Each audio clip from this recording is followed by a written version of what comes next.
বর্তমান শহরে অনেক ক্রিমিনাল বেড়ে গেছে, ধর্ষক বেড়ে গেছে। শুধু শহরেই না, গ্রামে গঞ্জেও ধর্ষক, মাস্তান, গুন্ডা ইত্যাদি এদের কোনো অমিল নাই। যেখানে যা পায় সেটাই তুলে নেয়। রাস্তায় মেয়েদের ধরে রেপ করছে, এমনকি ছোট বাচ্চাদেরকেও ছাড় দেয় না। টিভি, পত্রিকার কাগজ খুললেই শুধু ধর্ষণ আর নারী পাচার। একই সংবাদ লিখে লিখে সাংবাদিকরাও হাঁপিয়ে গেছে। আর সাথে আমরা পড়তে বা দেখতে দেখতে হাঁপিয়ে গেছি। কিন্তু কেউ এর বিরুদ্ধে দাঁড়ায় না। সবাই হাঁ করে চেয়ে আছে, কবে এসব বন্ধ হবে, কবে সমাজটা নিরাপদ হবে, রাস্তাঘাটে মেয়েরা চলাফেরা করে শান্তি পাবে কবে। সবার মনে শুধু একই প্রশ্ন, কিন্তু কখনো কেউ সমাজকে ঠিক করার কথা ভাবেনি। যারা ভেবেছে তারা সাপোর্ট না পাওয়ার কারণে আবার মুখ থুবড়ে পড়ে যায়, অথবা দুনিয়া ছেড়ে চলে যায়। তাই সমাজ আগের মতোই আছে। নারী পাচার, নারী ধর্ষণ এসব কিছু এখন সবার সামনে হয়, কিন্তু বাধা দেওয়ার মতো কেউ থাকে না। মামুন চৌধুরীর একমাত্র মেয়ে রাত্রি চৌধুরী কার নিয়ে শপিং করতে যাচ্ছিল, গাড়ি নিয়ে চলেও আসলো। তারপর গাড়ি পার্কিং করে নামলো। পরনে শর্ট ড্রেস, বুকে ওড়না নেই, হাঁটুর নিচে সব দেখা যায়, পিঠে মনে হয় ফুটবল খেলার মাঠ। এমন অবস্থা দেখলে যে কোনো পুরুষের মাথা খারাপ হবে। তবে ধর্ষণ হবে না কেন? রাত্রি এরকম সিনেমার নায়িকার মতো আঁকাবাঁকা পথে হাঁটছিল। এটা দেখে হয়ে গেল পুরুষদের মাথা খারাপ। কিডন্যাপ করার প্ল্যান করে নিল। চারদিক থেকে এসে রাত্রিকে ঘিরে ধরল। রাত্রি যেদিক যায় সেদিক রাস্তা বন্ধ। বেশ কয়েকটা মাস্তান এসে রাত্রিকে চারদিক থেকে ঘিরে ধরেছে। রাত্রি আর যাবার রাস্তা পেল না। পেছন থেকে এক লোক এসে রাত্রির মুখ চেপে ধরল। তাদের গাড়িতে ওঠাবে এমন সময় রাত্রি হাতাহাতি করতে করতে একটু ছাড়া পেল। সঙ্গে সঙ্গে বাঁচাও বাঁচাও বলে চিৎকার করতে লাগলো। শহরের সবাই এসে দাঁড়ালো, অথচ কেউ রাত্রির কাছে আসার সাহস পেল না। সবাই দূরে দাঁড়িয়ে দেখতে লাগলো। আর রাত্রি নিজেকে বাঁচানোর হাজার চেষ্টা করতে লাগলো। আর মাস্তানরা তাকে ধরে ইজ্জত নষ্ট করতে চাইল। রাত্রি গলা ফাটিয়ে চিৎকার করেই যাচ্ছে। রাত্রির এমন চিৎকার বাতাসে প্রতিধ্বনিত হয়ে রানা নামের এক ছেলের কানে পৌঁছালো। রানা কানে হেডফোন লাগিয়েছিল, তাই স্পষ্ট শুনতে পেল না। তাই কান থেকে হেডফোন সরিয়ে ভালো করে আওয়াজ শোনার চেষ্টা করলো। পরে বুঝতে পারল সে সত্যিই শুনেছে, কেউ বাঁচাও বাঁচাও করে চিৎকার করছে। রানা বুঝতে পারল চিৎকারটা আশেপাশ থেকেই আসে। এজন্য রানা হাঁটার স্পিড বাড়ালো, জোরে জোরে পা চালাতে লাগলো। হাঁটতে হাঁটতে সামনে এসে দেখে চারিদিকে মানুষ ঘিরে আছে, আর মাঝখানে একটা মেয়ের ইজ্জত নিয়ে টানাটানি করছে। সবাই চুপ থাকলেও রানা চুপ থাকার ছেলে নয়। কাঁধে ব্যাগ রেখেই তাদের দিল একে একে লাথি। রানার লাথি খেয়ে তারা সবাই একটু দূরে গিয়ে পড়ল, আর রাত্রি ছাড়া পেল। রাত্রি তাড়াহুড়ো করে দাঁড়ালো। রাত্রির বুকের ওড়না নাই, সেজন্য রানা তার ব্যাগ থেকে গায়ের শার্ট খুলে রাত্রিকে দিয়ে আবার ব্যাগ কাঁধে নিল। এদিকে এই মাস্তানরা রেগে আগুন। তাদের কাজে বাধা দেওয়ার মতো সাহস কার হলো? কে তাদের বাধা দিল? লাথি মারলো। সবাই উঠে দাঁড়িয়ে দেখে রাত্রির পাশে এক তরুণ যুবক দাঁড়িয়ে আছে। বডি টডি একদম ফিটফাট, হিরো স্টাইলে দাঁড়িয়ে আছে। এটা দেখে তাদের চোখ কপালে উঠে গেল।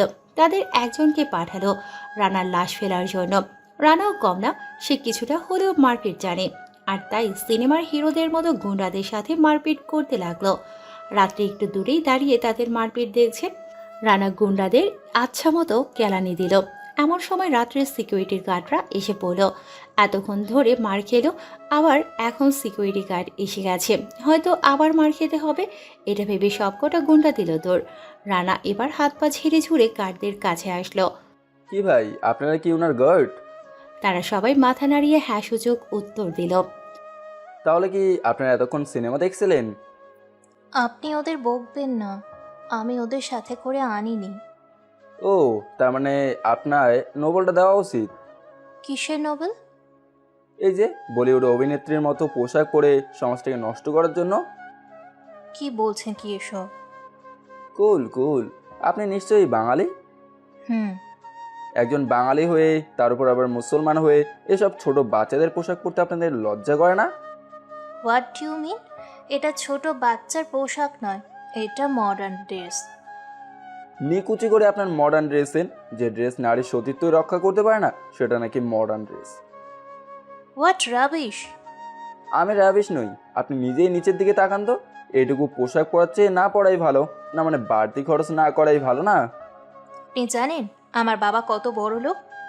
দেখেই বোঝা যাচ্ছে টাকা নেই বলে পোশাক কিনতে পারেন না। আমায় বললেন, আমি কিনে দেবো। You shut up! ম্যাডাম এত ইংরেজি জানি না, গালি দিলেও মনে করবো আদর করছেন। উফ, আপনি আজ আমার উপকার করেছেন বলে এতক্ষণ এইভাবে দাঁড়িয়ে আছেন। আরে রে, আমি শুধু কথা বলতেই আমার 12টা বেজে যেত। তাহলে ওরা যে আপনার অ্যাকাউন্ট লোড করতে লেগেছিল, কই ওদের তো কিচ্ছু বললেন না? ওদের আমার বাবা দেখে নিবে। ইস যা, ওদের একটা পিক তুলতেই ভুলে গেছি। কেন? আপনি তো বললেন আপনার বাবা দেখবে, তাহলে পিক না তুললে কি করে দেখবে? ইউ। রাত্রির আগে হাত পা আঁচড়াতে লাগলো, আর রানা 32টা দাঁত বের করে দেশ স্বাধীন করার এক হাসি দিল। রাতে তো আরো আগুন, যেন রানা আগুনে কেরোসিন দিয়েছে।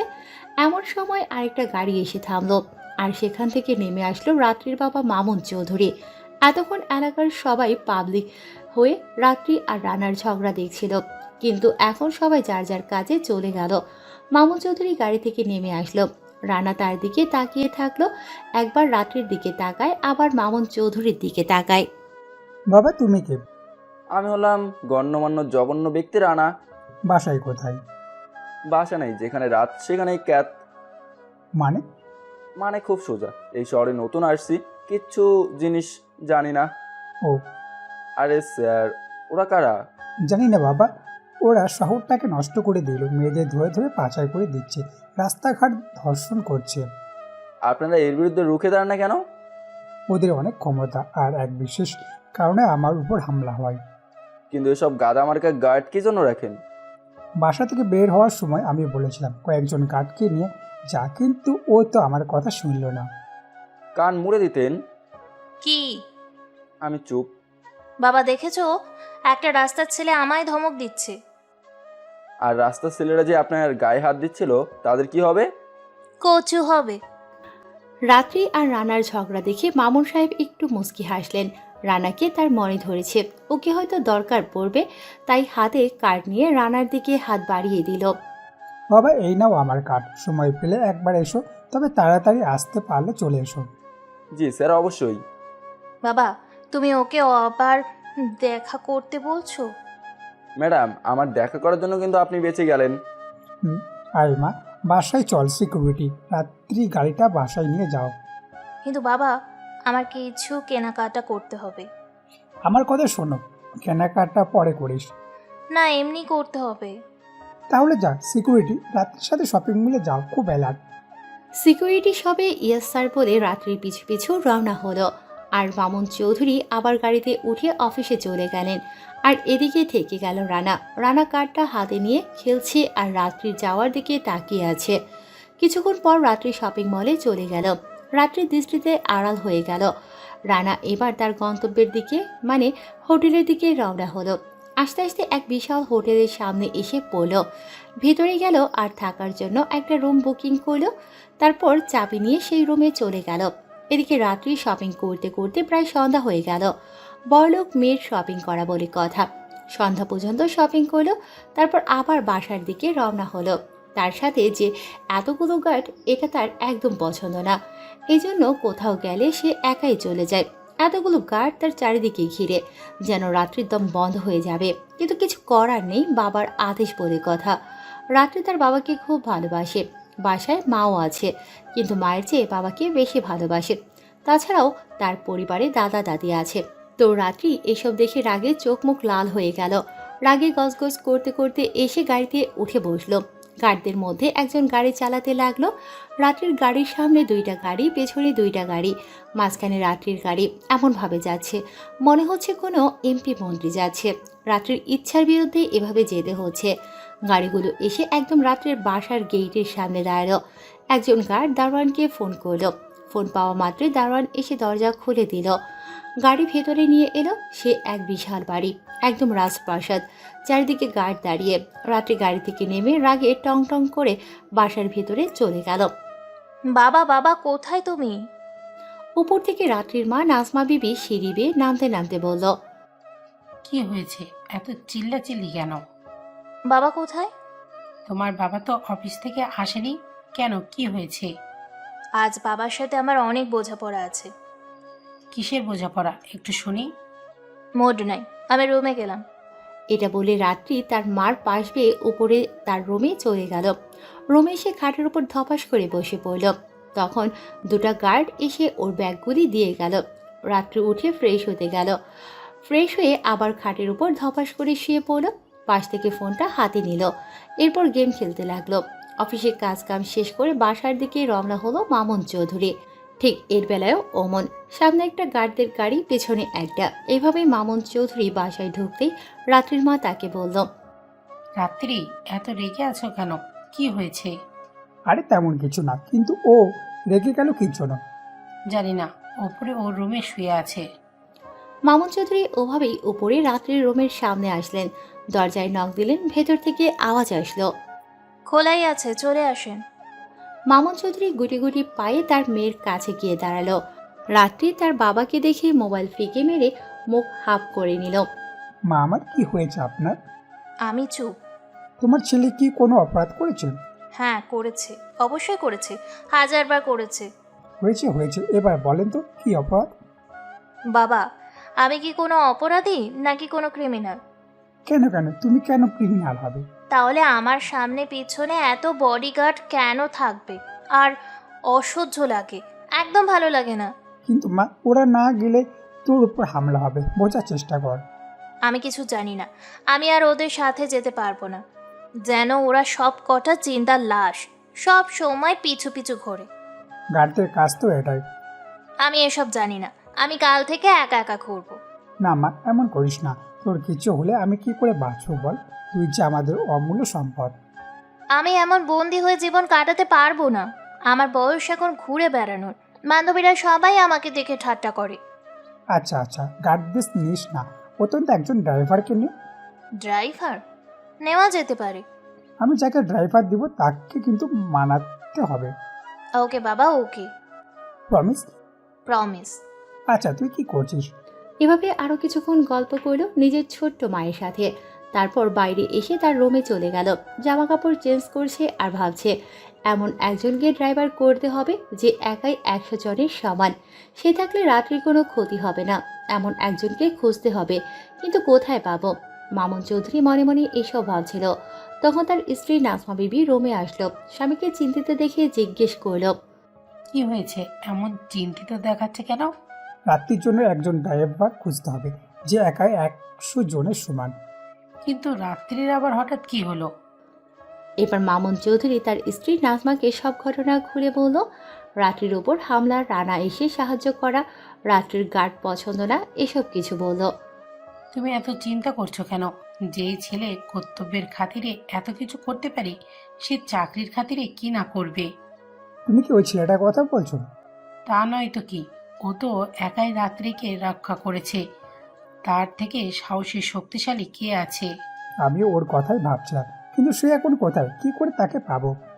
হাতের কাছে পেলেও চিনতে পারলে না, এখন তো খুঁজতেই হবে। অবশ্য আমার সাথে দেখা করতে বলেছি ওকে। তাহলে তো হয়েই গেল, এবার চলো খাবে। তারপর মামুন, নাজমা আর রাত্রি তিনজনেই খেতে বসলো। আর এদিকে রানা হোটেলের রুমে বসে থেকে খাবার খাচ্ছে আর কিছু একটা ভাবছে।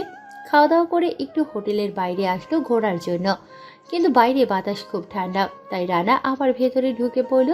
সব রুমের দরজা বন্ধ, কিন্তু শুধু একটা রুমের দরজা একটু ফাঁক হয়ে আছে। রানা ভেতরে উকি দিল। তখন দেখতে পেল একটা লোক সাদা প্যাকেটে কি যেন ভরছিল। তখন রানা রুমের ভিতরে চলে গেল আর একটু পর বাইরে চলে আসলো। বাইরে এসে সে নিজের রুমে চলে গেল। কিছুক্ষণের মধ্যে হোটেলে হই হুল্লোড় পড়ে গেল। রানার রুম থেকে বেরিয়ে এসে দেখে পাশের রুমের সামনে সবাই ভিড় করে আছে। রানা সাইড দিয়ে সামনে এসে দেখে লোকটা পড়ে আছে, হাতে বন্দুক, কপাল ফুটো হয়ে বেরিয়ে গেছে, রক্তে মেঝে লাল হয়ে গেছে, গায়ের ওপর হিরোইন ছিটিয়ে আছে। রানা তাকে এভাবে দেখে কান্না করে দিল। আল্লাহ গো, এ কি হয়ে গেল? এ কেমন করে হলো? এই আপনি কে? স্যার, আমি ওর বন্ধু রানা। বিকেলেও আমার সাথে কত সুন্দর করে কথা বললো, কত মিষ্টি মিষ্টি কথা বললো। শান্ত হন, উত্তেজিত হবেন না। স্যার, ওর কি হয়েছিল? কেমন করে এমন হলো? তোমার বন্ধু অতিরিক্ত নেশা করেছে, তারপর কিভাবে খুন হয়েছে এটা পোস্টমর্টমের পরে বলা যাবে। বন্ধুরে, তুই কেন আমায় নিয়ে গেলি না? দেখো রানা, আমি তোমার কষ্ট বুঝতে পারছি, কিন্তু এখন এটাই মানতে হবে। স্যার, জলিল আমার খুব ভালো বন্ধু ছিল। এখন এটা বলো, তোমার বন্ধু কি নেশা করতো? হ্যাঁ স্যার, তার প্রেমিকা তাকে ছেড়ে যাওয়ার পর থেকেই সে নেশা করে, মাঝে মাঝে করতো নাকি সব সময়? প্রায় সব সময়। আর যখন সে নেশা করতো তখন সে মেয়েকে না পেলে সে কি করতো নিজেও জানতো না। তুমিও কি করতে? না স্যার, আমাদের বন্ধুদের মধ্যে শুধু দুজন নেশা করে। ওর অ্যাড্রেস দাও। স্যার, নেশা করার জন্য সে বাসায় থাকে না, হোটেলেই থাকে। তার ফটো দাও। এই নিন, ওর নাম জসিম। পুলিশ রানার কাছ থেকে তার ফটো নিল। তারপর রানা মুচকি হেসে তার রুমের দিকে যেতে লাগলো। পুলিশ রানার হাসির মানে খুঁজে পেল না। রানা তার রুমে এসে ব্যাগ সাজিয়ে সেই হোটেল থেকে বেরিয়ে পড়ল। পুলিশ জলিলের লাশ পোস্টমর্টেম করল। তার তদন্ত করে জানতে পারল অতিরিক্ত নেশা করার ফলে নিজেকেই খুন করেছে। এরপর আর জলিল খুনের কেস সামনে বাড়ল না। পুলিশ জলিলের লাশটা কাফন দাফন করার ব্যবস্থা করলো আর জসিমকে খুঁজতে লাগলো। অনেক খুঁজে নিয়ে জানতে পারলো জসিম সত্যিই নেশা করে। পুলিশ তাকে খোঁজার অনেক চেষ্টা করলো, আর যখন জসিম জানতে পারলো তাকে পুলিশ খুঁজতেছে তখন আরও পালিয়ে থাকতে লাগলো। পুলিশ তাকে বাঁচানোর জন্য খুঁজতেছে আর সে ভাবছে তাকে অ্যারেস্ট করবে, সেজন্য সে ইচ্ছে মতো পালিয়ে বেড়াচ্ছে। এদিকে রানা এক হোটেল থেকে আরেক হোটেলে শিফট হলো। হঠাৎ করে তার মনে পড়ল কেউ তাকে দেখা করতে বলেছিল। পকেটে হাত দিয়ে দেখে কার্ডটা এখনও আছে, তো সেটা দেখে সেই ঠিকানা অনুযায়ী অফিসে চলে এলো। অফিসের সামনে এসে দেখে এক বিশাল অফিস। ঢুকতে যাবে এমন সময় একজন দারোয়ান এসে রানাকে আটকালো আর বলল, কি চাই? আমি আপনার বস ডেকেছে। দারোয়ান রানাকে দাঁড়াতে বলে সে মামুন সাহেবের কাছে ফোন দিল। মামুন চৌধুরী বলল সে লোক পাঠাচ্ছে। দারোয়ান ফোনটা রেখে রানাকে ওয়েট করতে বলল। রানা দাঁড়িয়ে থাকলো। কিছুক্ষণের মধ্যে একটা লোক আসলো আর রানাকে নিয়ে অফিসের ভেতরে যেতে লাগলো। রানা অফিসের চারিদিকে তাকিয়ে দেখতে লাগলো। অফিসটা বেশ বড়ই, অনেক শ্রমিক এখানে কাজ করছে, যে যার কাজে বিজি। লোকটা রানাকে নিয়ে মামুন চৌধুরীর রুমে ঢুকলো। রানাকে দেখে লোকটা চলে গেল। রানা মামুন চৌধুরীকে সালাম দিল। সালামের উত্তর দিয়ে রানাকে বলল, আরে রানা, বসো, দাঁড়িয়ে আছো কেন? জি ধন্যবাদ। তারপর বলো, এখন কি করছো? তেমন কিছু না, তবে কিছু করার চেষ্টায় আছি। ও, তা পড়ালেখা কতটুকু পর্যন্ত করেছো? 1 to 5 পাস। মানে বুঝলাম না। আসলে ক্লাস 5-এ 3বার পরীক্ষা দিছি, আর 3বারে আলহামদুলিল্লাহ ছক্কা, তাই লেখাপড়া থেকে ছুটি পাইছি। ও, গাড়ি চালাতে কি পারো? জি পারি তো। আমি একটা চাকরি দিলে কি করবা? অবশ্যই করবো আঙ্কেল। রান্না করা, বাসন মাজা, ঝাড়ু দেওয়া সব পারি। বলেন কি করতে হবে? তেমন কিছু না, আমার মেয়েকে তো চিনো। চিনবো না মানে? যেই ঝগড়ি, বাপ রে বাপ। হ্যাঁ, ও একটু ঝগড়টে, কিন্তু মনের দিক থেকে খুব ভালো। একবার কাউকে আপন করলে তাকে কখনো কষ্ট পেতে দেয় না। ও হ্যাঁ, ওর বডিগার্ড হতে হবে তোমায়। স্যার, আমায় আপনি নিজেই খুন করেন, তবু আমার রাক্ষসীর হাতে দিয়েন না। দেখো বাবা, তুমি আমার একমাত্র ভরসা। দেখলেই তো আমার অন্য গার্ডরা কেমন, ওদের ভরসায় আমি তোমার মেয়েকে ছাড়তে পারছি না। কি বলেছেন? প্লিজ বাবা, রাজি হও, যত টাকা লাগবে আমি দেবো, তবু আমার মেয়েকে বাঁচাও। কিন্তু স্যার। প্লিজ বাবা, আমি জানি তুমি আমার মেয়েকে ঠিক রক্ষা করতে পারবে। এত করে যখন বলছেন তাহলে রাজি হলাম, কিন্তু আপনার ঝগড়ি মেয়ে কি রাজি হবে? ওকে আমি রাজি করাবো। আচ্ছা, তাহলে সমস্যা নেই। মামুন চৌধুরী রানাকে এত অনুরোধ করে বলাতে রানার রাজি না হয়ে পারল না, রাজি হয়ে গেল। তারপর মামুন চৌধুরী রানাকে নিয়ে অফিস থেকে বাসার দিকে বের হলো আর তার পিএকে বলল সে এক্ষুনি আসে। রানাকে নিয়ে মামুন চৌধুরী বাসায় চলে আসলো। বাসায় এসে দেখে রাত্রি বাসায়ই আছে, কোথাও যায়নি। এটা শুনে মামুন চৌধুরী একটা স্বস্তির নিঃশ্বাস নিল। মামুন চৌধুরী জোরে জোরে রাত্রিকে ডাকতে লাগলো। রাত্রি ঘরে শুয়ে থেকে বই পড়ছিল। হঠাৎ এই অসময় তার বাবার ডাক শুনে সে খুব অবাক হলো। রুম থেকে বেরিয়ে আসতে লাগলো, সিঁড়ি বেয়ে নিচে নামলো। চোখ তুলে দেখতেই তো রাত্রি অবাক হয়ে গেল, রাগী কণ্ঠে চিল্লিয়ে বলতে লাগলো, এই বাঁদর, এই তুই কেন আমার বাসায়? কি, আমায় আপনি বাদর বলেন? ওকে, তাহলে আপনি বাদর নেই। তুই আমার বাসায় কি করছিস? শোনেন ম্যাডাম, আমি আপনার বাসায় আসিনি, আমায় নিয়ে আসা হয়েছে। বাবা, তুমি তুমি কেন এই বাঁদরটাকে বাসায় আনলে? আমার কথাটা আগে শোন। না, আগে একে বের করো। মা আমার এমন করে না, শোন আমার কথা। কি? তুই আমায় প্রমিস করেছিলিস আমি যাকে তোর ড্রাইভার বানাবো তাকে তুই মেনে নিবি। হ্যাঁ, করেছিলাম। এখন থেকে রানা তোর ড্রাইভার, বডিগার্ড, বন্ধু সব। ইম্পসিবল। কথা দিলে রাখতে হয়। কিন্তু বাবা। কোনো কিন্তু না। ওকে ওকে, কথা রাখলাম। এই বলে বিড়বিড় করতে করতে রাত্রি উপরে চলে গেল। রানা রাত্রি যাওয়ার দিকে তাকিয়ে আছে। এটা দেখে মামুন সাহেব বলল, বাবা তুমি ওর কথাই কিছু মনে করো না, আসলে ও একটু জেদি। আরে আঙ্কেল কি বলেন, রাগ কেন করব? ধন্যবাদ। কই গো নাজমা, হ্যাঁ বলো। রানাকে একটু চা নাস্তা দাও, আমি অফিসে গেলাম। আচ্ছা দিচ্ছি। রানা তুমি ফ্রেশ হয়ে এসো, তোমার আন্টি তোমায় নাস্তা দিচ্ছেন। আচ্ছা। মামুন চৌধুরী অফিসে চলে গেল। রানা ফ্রেশ হতে গেল আর নাজমা বিবি রান্নাঘরে গেল। রানা বাথরুমে গিয়ে ফ্রেশ হয়ে আসলো। এখানে বসো, আমি নাস্তা দিচ্ছি। জি আন্টি। রানা চেয়ারে বসে পড়ল আর নাজমা বিবি রানাকে নাস্তা দিল। রানা নাস্তা করলো, তারপর এসে সোফায় বসে পড়ল। যেহেতু রাত্রি এখনো কোথাও যাচ্ছে না, তাই রানার কোনো কাজ নাই, সেজন্য বসে থেকে ফোন টিপতেছে। এমন সময় ওপর থেকে রাত্রি হনহন করতে করতে নেমে আসলো। মা, আমি কলেজ যাচ্ছি। কিন্তু রান্নাকে সাথে করে নিও। আমি পারবো না। পাগলামি করিস না। ওকে ওকে পাঠাও। একথা শুনে রানা হাঁ করে তাকিয়ে আছে। রান্নাঘর থেকে নাজমা বিবি রানাকে ইশারায় যেতে বলল। রানা সোফা থেকে উঠে দৌড়ে গিয়ে গাড়ির দরজা খুলে দিল। রাত্রি সোজা গিয়ে গাড়িতে উঠে বসলো আর রানা গিয়ে গাড়ি স্টার্ট দিল। গাড়ি নিজ গতিতে চলতে লাগলো।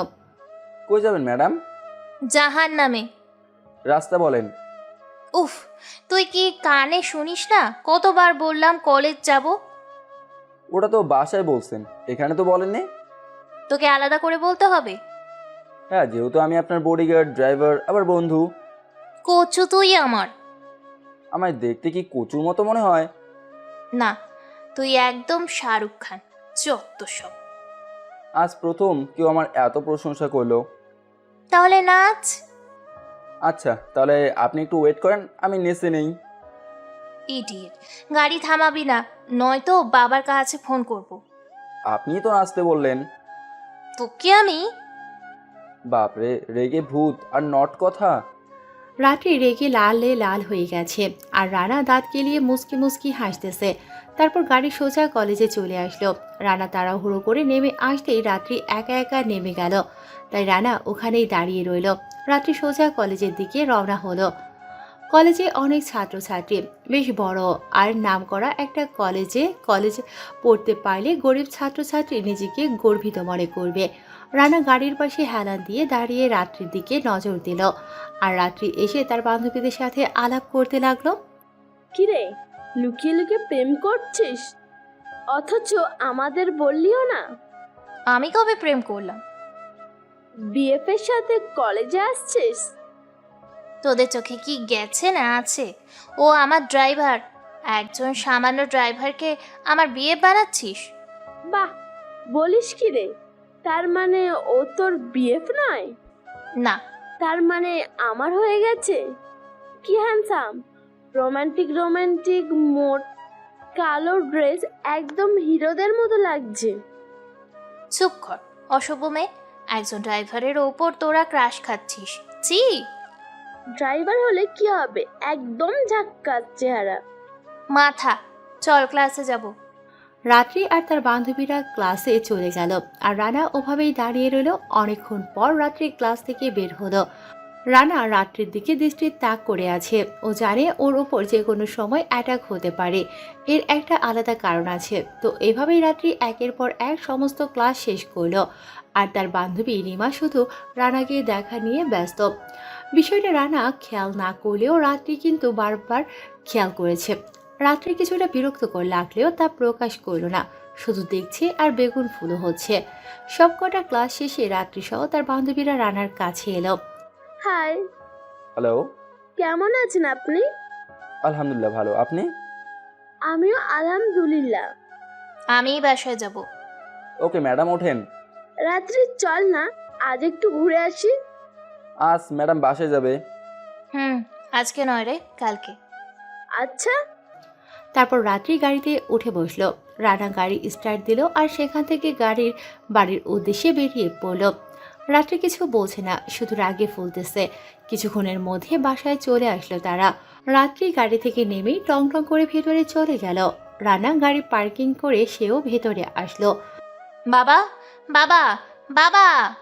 দুপুরে মামুন সাহেব অফিস থেকে বাসায় ফিরেছে।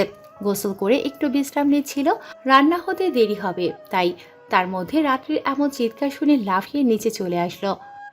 বাবা, এই তো আমি হাজির। তারপর বল মা, রানাকে তোর কেমন লাগলো?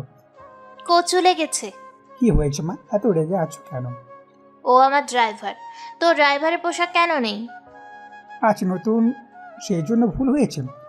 ওকে বলে দাও এরপর যেন ভুল না হয়। ওকে কি তোর পছন্দ হয়েছে? না মানে, ওকে কি তুই ড্রাইভার রাখবি? আজকে ওর পোশাক পরতে বলবা, এখন থেকেই। রাত্রি একথা বলে সিঁড়ি বেয়ে উপরে চলে যেতে লাগলো।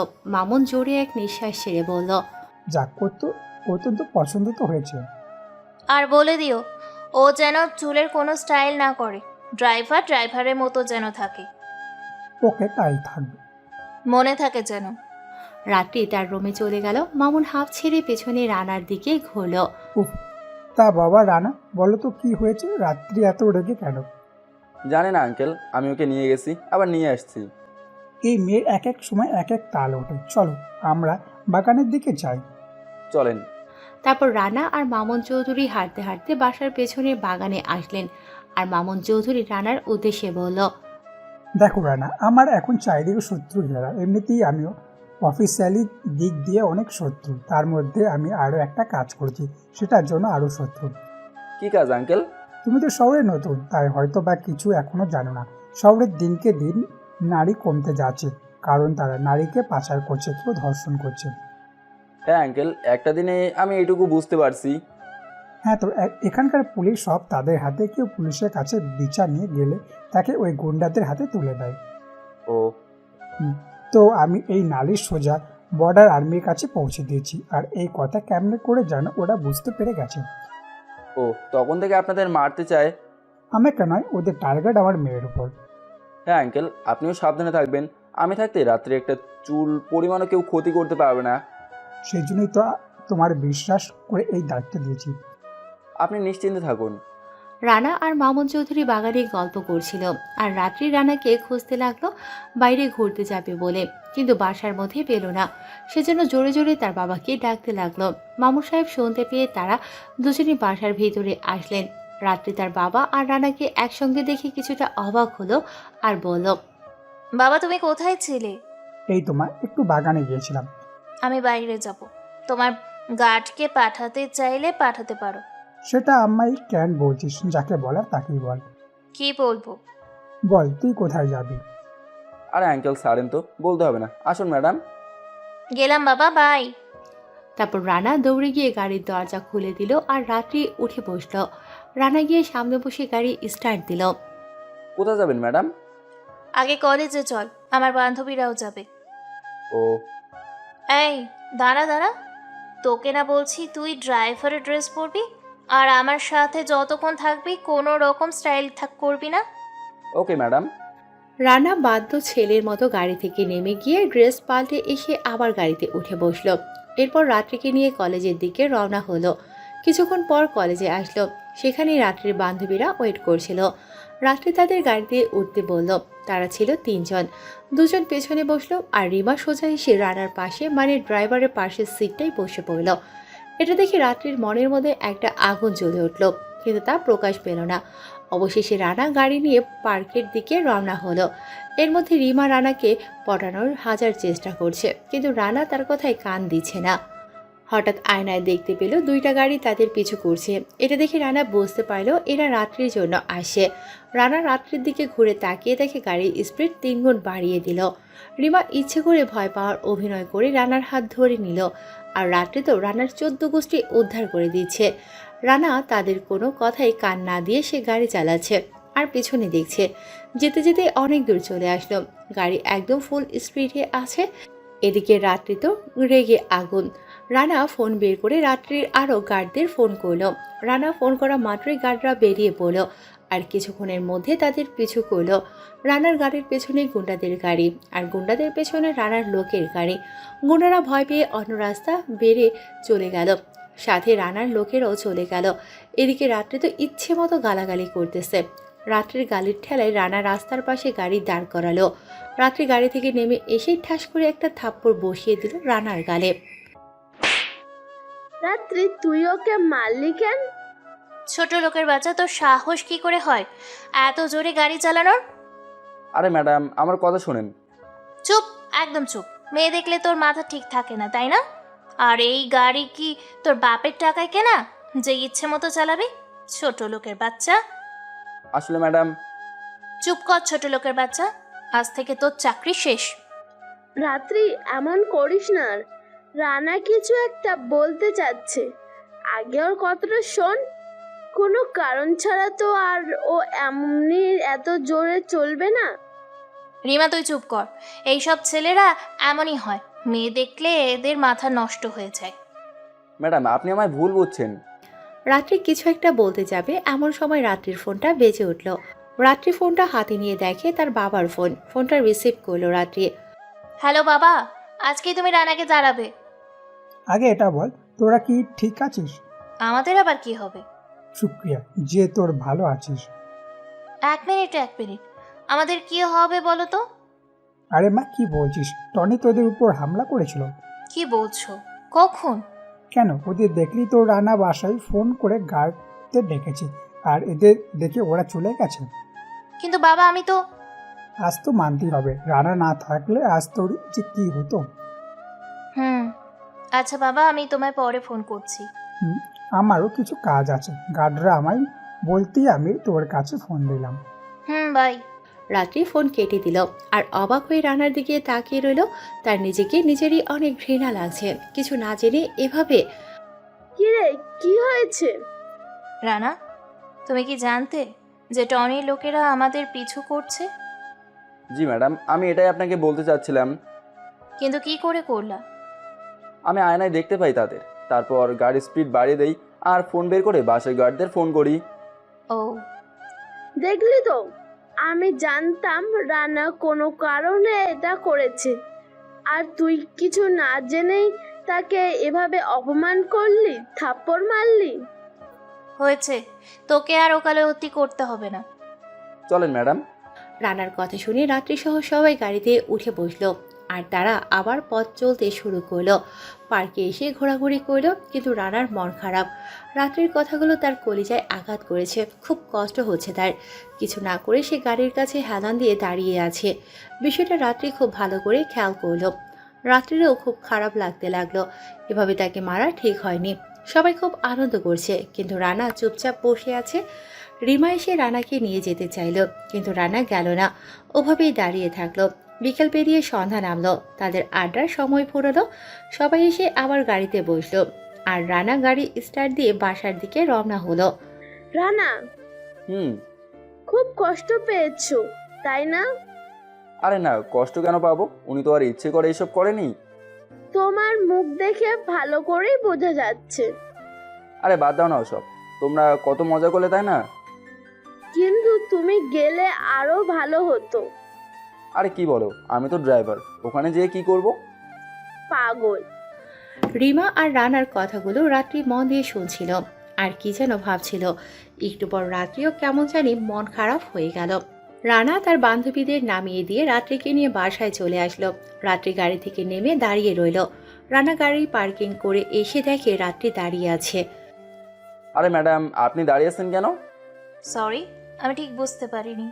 আসলে জোরে গাড়ি চালালে আমার খুব ভয় করে। আরে ম্যাডাম বাদ দেন তো, আমি কিছু মনে করিনি।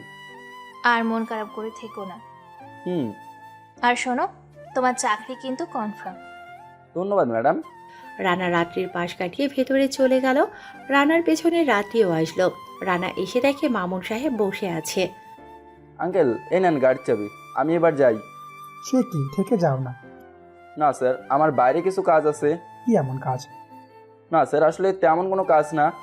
আচ্ছা তাহলে যাও, খাওয়া দাওয়া করে নাও, আর সকালে এসে এখানেই নাস্তা করো। এখন খেতে পারবো না, সকালে নিশ্চয়ই আসবো।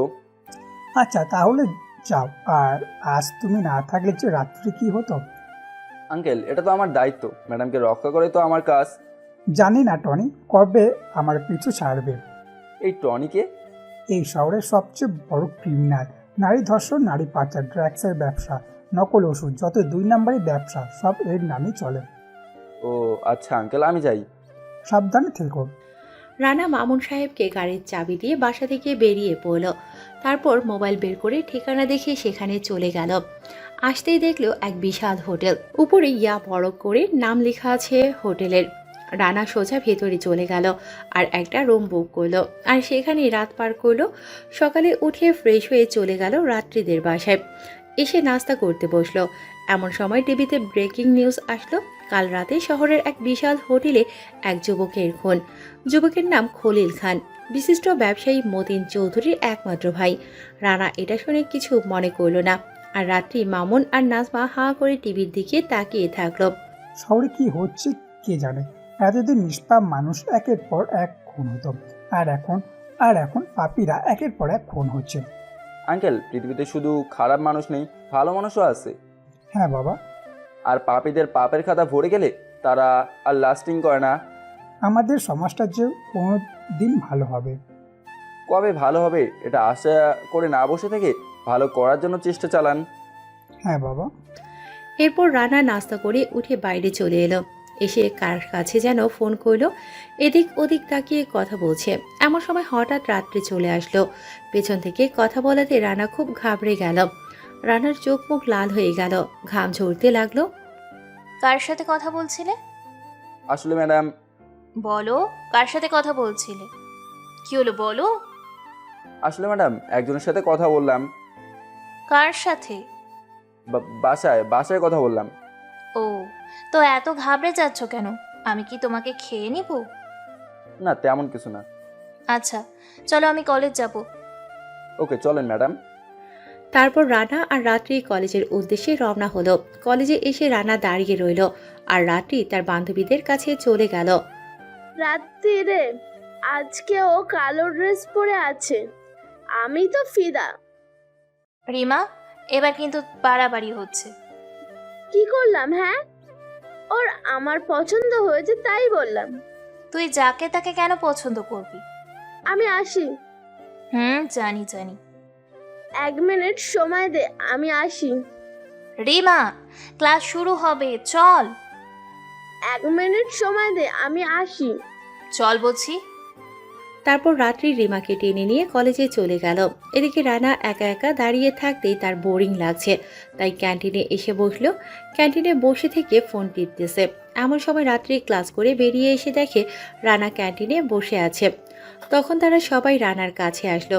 রিমা এসে টেবিলে বইটা রেখে রানার পাশে বসে পড়ল, আর বিরক্তিকর কণ্ঠে বলল, এই ম্যাথ যে কেন যে দেয়? কেন? গণিত সাবজেক্ট তো খুবই সোজা। না গো, একদম বাঁকা। যারা জানে না তাদের কাছে সহজ, যারা একবার বুঝতে পারবে তাদের কাছে সহজ। এই জন্যই 10 দিন ধরে স্যারের পিছনে ঘুরছি একটা অঙ্ক করে নিব বলে, কিন্তু স্যারও পড়ে না। কই, কোনো অঙ্কটা দেখি তো। তুমি দেখে কি করবা? তোমার দ্বারাই এইসব হবে না, তুমি বরং গাড়ি চালিয়ে খাও। ম্যাডাম, দেখলে তো ক্ষতি নেই। এই নাও। রাত্রি তার গণিত বইটা রানার সামনে এগিয়ে দিল। রানা বইটা নিয়ে ভালো করে দেখতে লাগলো, আর একটু পর তাদের উদ্দেশ্যে বলল, এই অঙ্কটা যদি আমি করে দিতে পারি। কি? তুমি এই অঙ্ক করবে? হ্যাঁ, করব। পাগল নাকি? এই অঙ্ক বিএসসি স্যারও করতে পারেনি, আর তুমি পারবা? হ্যাঁ। বিশ্বাস হয় না। আচ্ছা, খাতা কলম দাও। যদি তুমি এই অঙ্কের সমাধান করে দিতে পারো তাহলে যা চাইবে তাই পাবে। আচ্ছা, দাও। এরপর রাত্রি রানার দিকে খাতা আর কলম এগিয়ে দিল। রানা কলম হাতে নিয়ে শুরু করে দিল, আর রাত্রিরা সবাই অবাক হয়ে দেখতে লাগলো। কিছুক্ষণ সবাই বসে থাকলো, আর রানা অঙ্ক করছে। একটু পর খাতাটা রাত্রির সামনে দিয়ে বলল, এই নাও তোমার অঙ্কের সমাধান। আরে, এ তো উত্তর মিলে গেছে। তারা কেউ এটাকে বিশ্বাস করতে পারল না। সবার মুখে তালা লেগে গেল। বাঘ প্রতিবন্ধীর মতো রানার দিকে তাকিয়ে থাকলো। রানা মুচকি একটা হাসি দিল। রানা, তুমি সত্যি সত্যি অঙ্ক পারলা? চেষ্টা করলে সবাই সবকিছু পারে। আন্দাজ করে উত্তর মিলিয়ে দিলেই অঙ্ক হয়ে গেল না? আমি এটা স্যারকে দেখাবো। আরে কি বলছিস? ও উত্তর কোথায় দেখলো? বইতে তোর কাছে? তোরা চুপ কর। রানা তো অঙ্ক করে দিল, এবার রানা যা চাইবে তোকে তাই দিতে হবে। এখনো পারেনি, আগে স্যারকে দেখাই। আমার বিশ্বাস এটা ঠিক হবে। চল স্যারের কাছে। হুম। তারপর রাত্রি রিমা আর তার বান্ধবীরা তাদের স্যারের কাছে চলে গেল।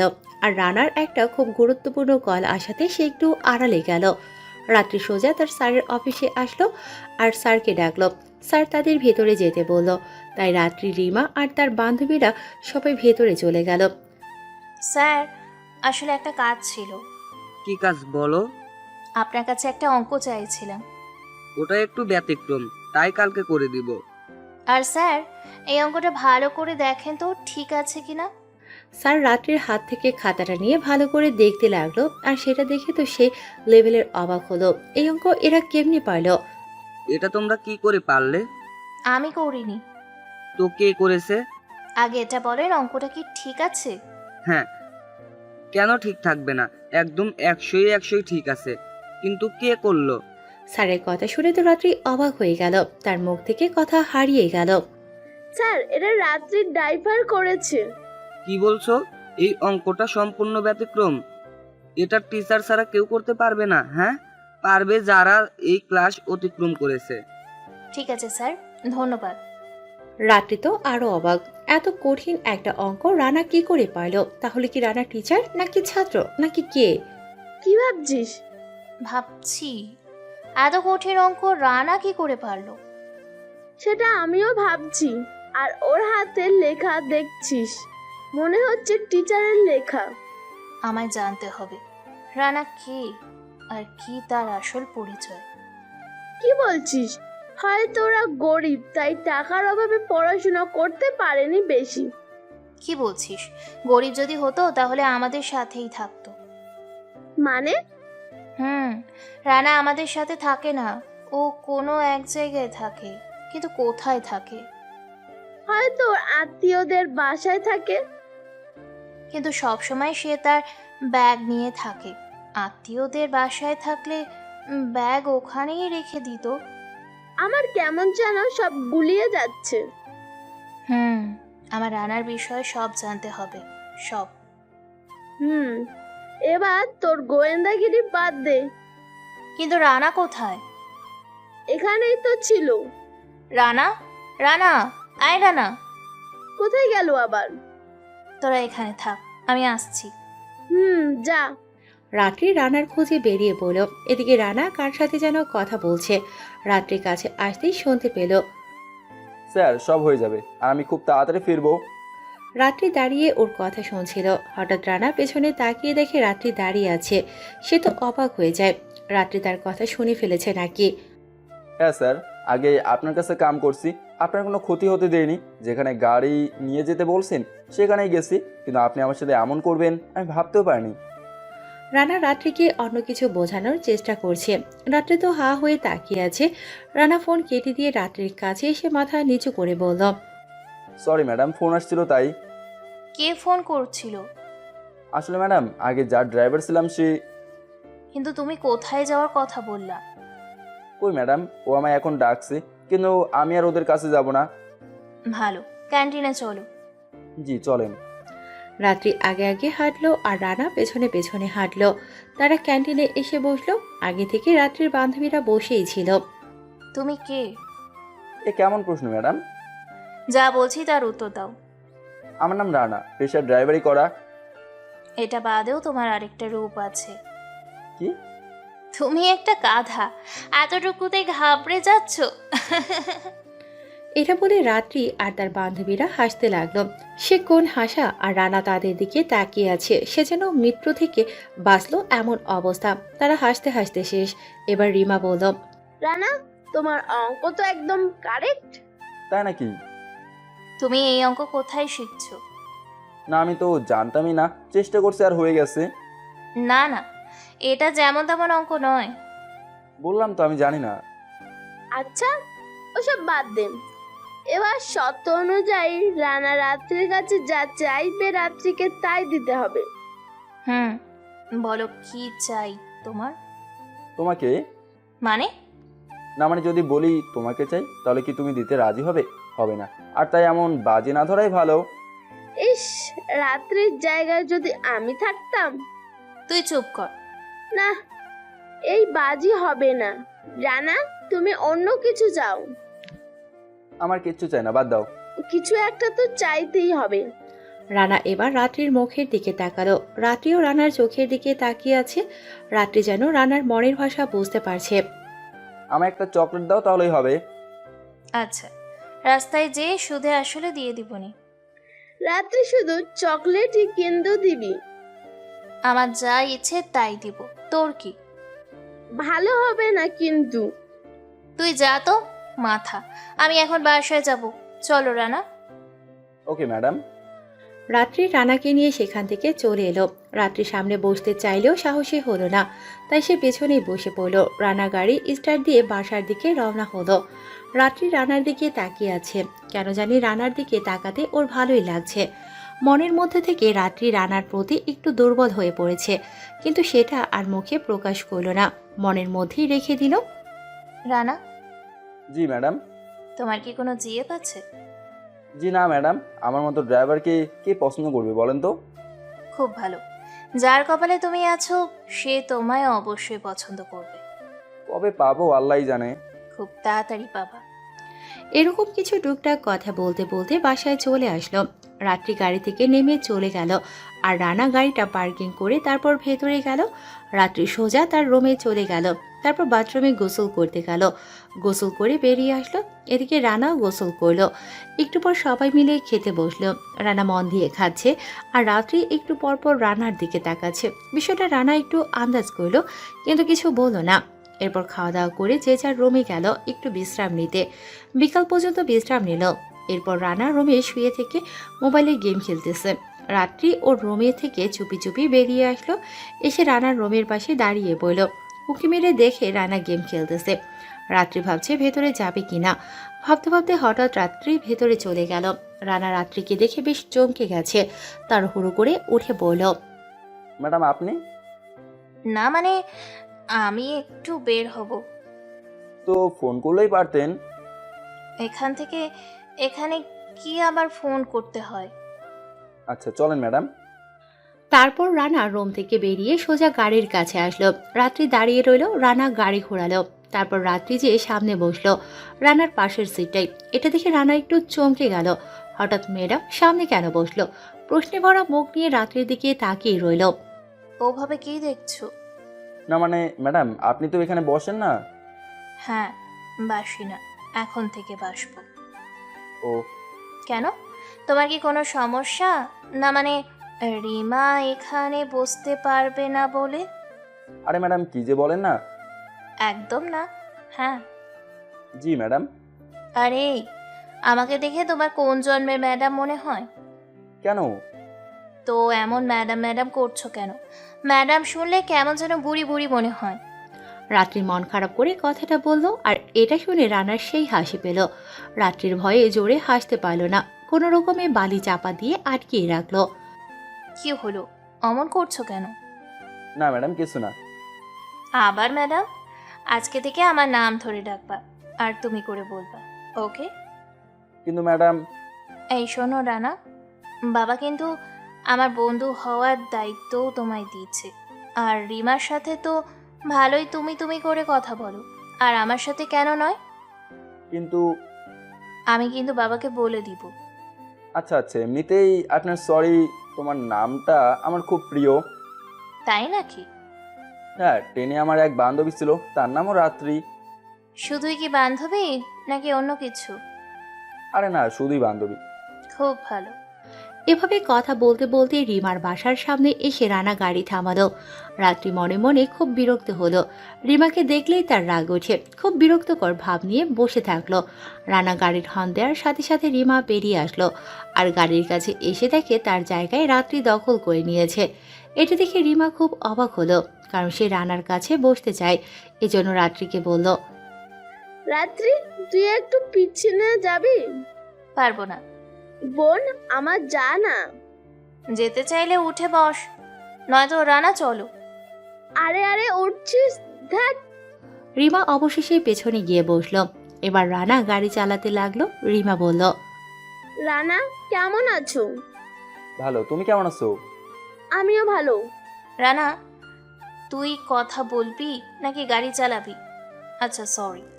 এই রাত্রি, এই তুই আমাদের দুজনকে একসঙ্গে দেখলে এত জ্বলিস কেন রে? আমি কেন চলবো? তাহলে কি করিস?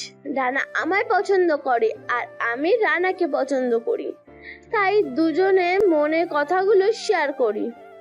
এই শোন, মনের কথা শেয়ার করার মতো অনেক জায়গা আছে। কথা না বলে ওকে গাড়ি চালাতে দে।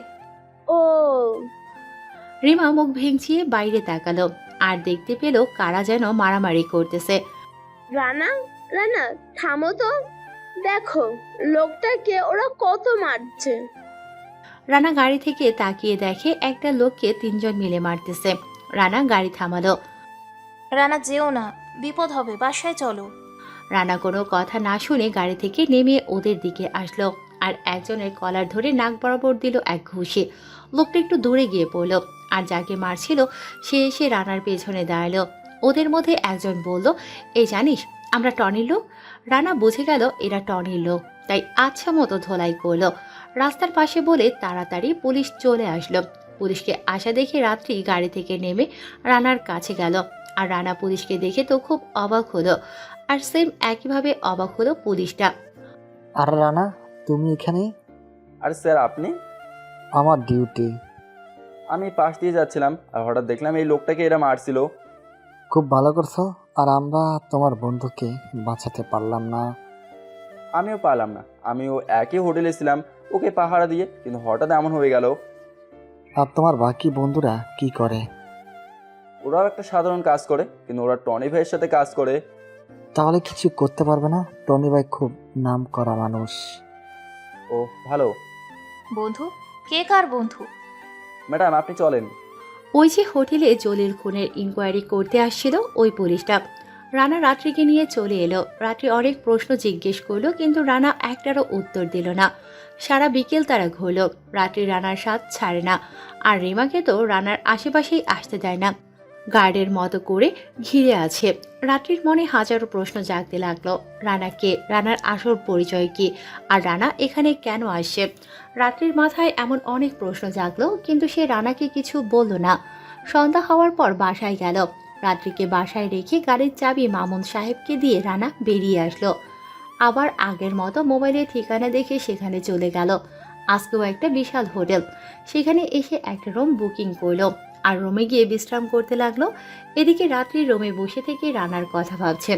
রানাকে যেন মনের মধ্যে বসিয়ে নিয়েছে, কিন্তু রাত্রি নিজেকে বাধা দিল। রানার আসল পরিচয় না জেনে তাকে নিয়ে স্বপ্ন দেখা ঠিক না। মামুন সাহেব বাসায় আসার পর রাত্রি তার কাছে আসলো। মামুন সাহেব ফ্রেশ হয়ে এসে ড্রয়িং রুমে বসে থেকে খবর দেখছিল। এমন সময় রাত্রি এসে তার বাবা মামুনের পাশে বসে পড়ল। কি রে, কিছু বলবি? বলতে তো চাই অনেক। হ্যাঁ বল। বাবা, রানাকে ও আসল পরিচয় কি? হঠাৎ এমন প্রশ্ন? বলো বাবা, আমার জানতে হবে। ওর বাসা পাশের শহরে। ওর বাবা মা দাদা দাদি আছে পরিবারে। আর তার যোগ্যতা কি? ক্লাস 5-এ 3বার পরীক্ষা দিয়েছে আর 3বারই ফেল, সেই জন্য পড়াশোনা বাদ। এই শহরে ওর কি কেউ আছে? না, এই শহরে সে নতুন, কিছু চেনে না। ও, রাত্রি তার বাবার কথা শুনে পুরাই অবাক। এটা কি করে হতে পারে, কেমনে সম্ভব? রাত্রি তাড়াহুড়ো করে তার রুমে চলে আসলো আর হেডলাইন নম্বরে ফোন দিল। তারপর পুলিশের সাথে কন্ট্যাক্ট হওয়ার পর জানতে চাইলো কোন থানার। পুলিশ রাত্রিকে সব কিছু বলল, সে কোন থানায় থাকে। এরপর রাত্রি তাকে বলল, আচ্ছা, আপনি কি রানা নামে কাউকে চিনেন? হ্যাঁ, চিনি তো।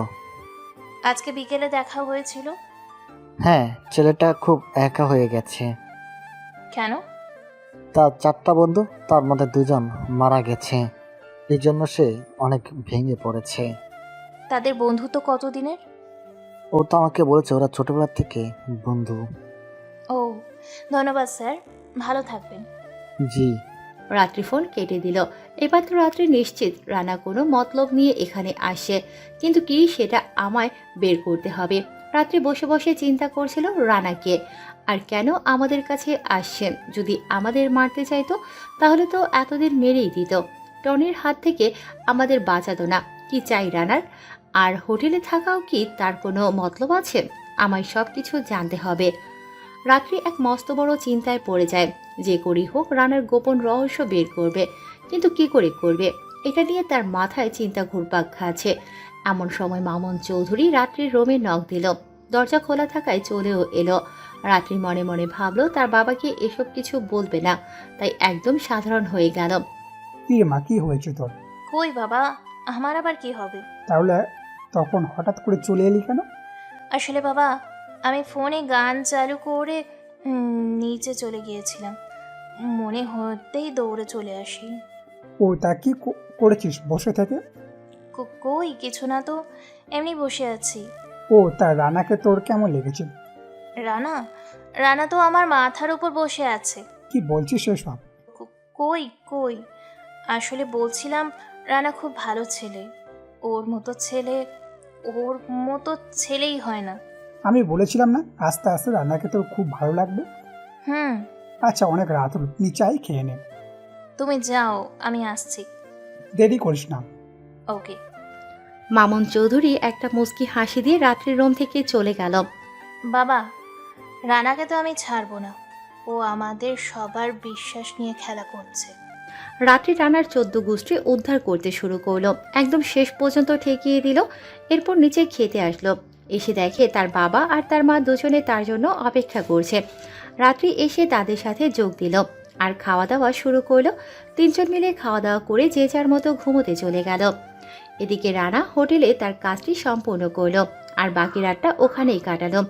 পরের দিন সকালে রানা ওখান থেকে উঠে ফ্রেশ হয়ে ব্যাগটা নিয়ে রাত্রির বাসার উদ্দেশ্যে বেরিয়ে পড়ল। একটা রিক্সাতে করে রাত্রির বাসায় চলে আসলো। কলিং বেল বাজাতেই রাত্রি এসে দরজা খুলে দিল। Good morning sir. Good morning madam.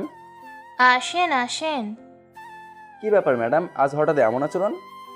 এমনিতেই, আসো। রানা রাত্রির পেছনে পেছনে গেল। ভেতরে এসে দেখে মামুন সাহেব আর নাজমা বিবি নাস্তার টেবিলে বসে আছে। রানাকে দেখে বলল, আরে রানা, এসো এসো, তোমার জন্যই আমরা ওয়েট করছিলাম। তাই নাকি? হ্যাঁ বাবা, তোমার আঙ্কেল তো তোমার ছাড়া খাবেই না। ও না, বসো তো তাড়াতাড়ি। জি আঙ্কেল। ম্যাডাম বসেন। রাত্রিও এসে বসলো। তারপর খাওয়া শুরু করলো। রাত্রি বারবার রানার দিকে তাকাচ্ছে। রাত্রি রানার দিকে তাকিয়ে কিছু একটা বোঝার চেষ্টা করলো, কিন্তু পারল না। ওদিকে হোটেলে মানুষের সমাগম বেড়ে গেল। আজকে আবার একজন খুন হয়েছে, সেটাও টনির লোক। পুলিশ চলে আসলো। সবাইকে দূরে সরিয়ে দিয়ে রুমটা লাল ফিতা দিয়ে ঘিরে দিল। একের পর এক খুন হয়েই যাচ্ছে, কিন্তু পুলিশ কিছুই করতে পারছে না। এতে পুলিশের ওপর থেকে সাধারণ মানুষের বিশ্বাস উড়ে যাচ্ছিল। আর টনি তো রেগে মেগে আগুন হয়ে আছে। টনির 2 হাত ছিল জলিল আর খলিল। হঠাৎ তাদের এমন খুন হয়ে যাওয়ায় সে খুব রেগে গেল, বলতে গেলে ভয়ও পেল বটে। চারিদিকে তার লোকদের ছড়িয়ে দিল। এদিকে উপর থেকে পুলিশের উপর খুব চাপ এলো। পরপর 3 রাতে 3টা খুন হলো, কিন্তু খুনিকে খুঁজে পাওয়া গেল না। পুলিশ তাদের কাজ মন দিয়ে করতে লাগলো। সেই রাতে হোটেলে যারা যারা আসছিল তাদের সবার লিস্ট দেখতে লাগলো। হঠাৎ সেই লিস্টের মধ্যে রানাকে দেখলো, আর রানাকে দেখে পুলিশ চমকে গেল। গত কয়েক রাতে যেখানে যেখানে খুন হয়েছে তাদের সব হোটেলের খাতায় চেক করলো, আর সবগুলোতেই রানাকে পেল। পুলিশের মনে সন্দেহ জাগলো, কিন্তু সে তো বলেছে এরা তারই বন্ধু, নিজের বন্ধুকে কেন খুন করবে? এটা ভেবে পুলিশ রানার ওপর থেকে সন্দেহের নজর উঠিয়ে নিল আর আসল খুনিকে খোঁজার চেষ্টা করতে লাগলো। একদিন বিকেলে রানাকে ডাকলো পুলিশ অফিসার। রানাও রাজি হলো, বলল দেরি হবে। এরপর সোজা রাত্রির বাসায় চলে আসলো। এসে দেখে রাত্রি বসে টিভি দেখতেছে। ম্যাডাম আপনি কি কোথাও যাবেন? হ্যাঁ, যাওয়ার জন্যই তো বসে আছি। একটু তাড়াতাড়ি আসেন প্লিজ ম্যাডাম, আমার একটু এক জায়গায় যেতে হবে। ওকে, তুমি বসো, আমি আসছি। রানা ওখানেই দাঁড়িয়ে রইল আর রাত্রি ভেতরে চলে গেল। রুমে গিয়ে ফ্রেশ হয়ে তৈরি হয়ে চলে এলো। তারপর বলল, রানা, এবার চলো। জি ম্যাডাম। রানা গাড়ির গেট খুলে দিল। রাত্রি গিয়ে বসলো। তারপর রানা গাড়ি স্টার্ট দিল। গাড়ি তার নিজ গতিতে চলতে লাগলো। কিছুক্ষণের মধ্যে পুলিশ স্টেশনে চলে আসলো। রাত্রিকে গাড়িতে বসিয়ে রেখে গাড়ি লক করে রানা ভেতরে চলে আসলো। Hi sir. Hello mister Rana, বসো। স্যার বাইরে আমার ম্যাডাম বসে আছে, তাড়াতাড়ি যেতে হবে। আচ্ছা রানা, তুমি এটা বলো, এই 3 রাতে তুমি আলাদা আলাদা হোটেলে কেন থাকছো? স্যার জলিল মরার পর আমার খুব ভয় হয়, তাই খলিলের কাছে যাই, অনেক রাত পর্যন্ত গল্প করি, তারপর সবাই মিলে ঘুমাতে যাই, আর তারপর। রানা রানা, আমি বুঝতে পারছি তোমার কষ্টের কথা, কিন্তু কিছু করার নাই। স্যার আমার ভয় করছে, এবার মনে হয় আমি টার্গেট। ভয় পেও না, আর কিছু করতে পারবে না। জি স্যার। এবার তুমি যেতে পারো। ধন্যবাদ স্যার। রানা পুলিশকে বিদায় দিয়ে বাইরে গাড়িতে চলে গেল, কিন্তু পুলিশের মন থেকে যেন সন্দেহটা যাচ্ছেই না। কিছু একটা ঝামেলা মনে হচ্ছে। রানা গাড়িতে বসে গাড়ি ড্রাইভ করতে লাগলো। রানা কোথায় গেছিলে? ম্যাডাম আমার একটা কাজ ছিল তাই। পুলিশ স্টেশনে কি কাজ? পুলিশ অফিসার আমার চেনা পরিচিত, তাই দেখা করলাম। ও, আজকে কোথায় যাবেন ম্যাডাম? আজকে একটু নতুন জায়গায় যাব, তুমি আর আমি। কেন? এমনি। রানা আর কিছু না বলে রাত্রির কথা মতো যেতে লাগলো। যেতে যেতে হঠাৎ এক বিশাল জঙ্গলে এসে থামলো। এখানে কি করবেন ম্যাডাম? নামো। রানা রাত্রির কথায় নামলো, তারপর একটু হাঁটতে লাগলো। কিছু দূর আসতেই হঠাৎ রাত্রি রানার মাথায় পিস্তল ধরলো। একদম নড়বি না। আরে ম্যাডাম কি করছেন? বল তুই কে? আরে ম্যাডাম আমি রানা, আপনার ড্রাইভার। না, এছাড়াও তোর আরও একটা পরিচয় আছে, বল সেটা কি, আর কেন আমার কাছে আসছিস? আমার কথাটা শোনেন ম্যাডাম। একদম চালাকি করবি না, সত্যি করে বল তুই কে। না, সময় হলে ঠিক জানতে পারবেন। আমার এখনই জানতে হবে। এটা সম্ভব না। এটা বলে রানা রাতের হাত ধরে ঘুরান দিয়ে পিস্তলটা কেড়ে নিল আর উল্টো রাত্রির মাথায় ধরলো। দেখুন ম্যাডাম, আমি কে এটা পরে জানতে পারবেন, এখন এটা জানতে পারবেন না। আর একটা কথা, আমি আপনাদের বাসাতেই এখানে আসছি, তাই কোনো ভয়ের কারণ নেই। আমায় জানতে হবে। উফ, কতবার বলবো, আর একবার যদি এই কথা মুখে আনছিস তো এই পিস্তলের সব কটা গুলি ভেতরে দিয়ে দেবো। আচ্ছা দে দেখি। চুপ। আমি জানি তুই পারবি না, আর আমায় বললে সমস্যা কি? দেখুন ম্যাডাম, পাগলামি করবেন না, আমায় আমার কাজ করতে দিন, একদিন ঠিক জানতে পারবেন আমি কে। আজকেই জানতে হবে। সম্ভব না। কেন সম্ভব না? কারণ আমি এখন পারবো না, প্লিজ আমায় বিশ্বাস করো। না, আজকেই জানতে হবে। প্লিজ ম্যাডাম, এসব বাদ দেন, সন্ধ্যা হয়ে গেছে, বাসায় চলেন। আমি না জেনে কোথাও যাব না। আপনি এখন জানতে পারবেন না, আর বিশ্বাস করুন আপনার পরিবারের কোনো ক্ষতি আমি করতে আসিনি। তাহলে কেন এসেছো? আমার কিছু কাজ আছে, আর সেটা শেষ হলে আমি চলে যাব। তো কাজটা কি? আপনার এসব শোনার অধিকার নেই, আমি শুধু আপনার ড্রাইভার। আমার পার্সোনাল বিষয়ে আপনার সাথে শেয়ার করতে আমি বাধ্য নই। তাই তো, আমি তোমার কে যে এত উত্তর দিবে? আমি খুব খারাপ, যাকে তাকে আপন ভাবি আর নিজের মতো করার চেষ্টা করি। এবার চলেন প্লিজ, আমার ডিউটি শেষের দিকে। হুম। রাত্রি সোজা এসে গাড়ির পিছনে বসে পড়ল, যেমনটা সে আগে বসতো। রাত্রি এমন আচরণ দেখে রানার একটু খারাপ লাগলো, কিন্তু কিছু করার নাই। রানা আর কিছু না ভেবে গাড়িতে উঠে স্টার্ট দিল আর বাসার দিকে রওনা হলো। কিছুক্ষণের মধ্যে বাসার সামনে এসে রানা গাড়ি দাঁড় করালো। রাস্তায় আসার মধ্যে কেউ কোনো কথা বলেনি। রাত্রি চুপ হয়ে বসে আছে আর রানাও কিছু বলেনি। রাত্রি গাড়ি থেকে নেমে ভিতরে চলে গেল আর রানা গাড়ি পার্কিং করে সেও ভিতরে গেল। দরজার যেতেই রাত্রি বলল, স্টপ। জি ম্যাডাম। ইংরেজি বুঝিস না নাকি? ও সরি, তুই তো বুঝিস, কারণ তুই তো আর ড্রাইভার নোস, মুখোশ পরা এক। থাক। মা এসব কি বলছিস তুই? হ্যাঁ বাবা, ও একটা বাটপার, চরিত্রহীন লম্পট। তোমার আমাদের সবার বিশ্বাস নিয়ে খেলা করছে। মানে? নিজের স্বার্থে আমাদের ব্যবহার করছে। মানে? নিজের কাজ হাসিল করার জন্য আমাদের ব্যবহার করছে। বিশ্বাসঘাতক। রানা রাত্রি এসব কি বলছে? ও কি বলবে? এই হাঁ করে কি দেখছিস? এক্ষুনি এই বাসা থেকে চলে যা, আর কখনো আসবি না। মা এমন করিস না, কি হয়েছে বলবি তো? বাবা তুমি চুপ থাকো। মিথ্যে অভিনয় করে তোমায় ভোলাতে পারে, কিন্তু আমায় না। কি করেছে রানা? আমার মাথায় পিস্তল ধরেছে। বলিস কি? হ্যাঁ। রানা মাথা নিচু করে দাঁড়িয়ে আছে, কিছু বলার মতো ভাষা খুঁজে পাচ্ছে না। রাত্রি রানাকে অনেক বকা দিল। রাত্রির কথা মতো রানা গাড়ির চাবিটা মামুন সাহেবের হাতে দিয়ে তার মুখ চোখের দিকে তাকালো। মামুন সাহেব কিছু বলতে যেয়ে আবার থেমে গেলেন।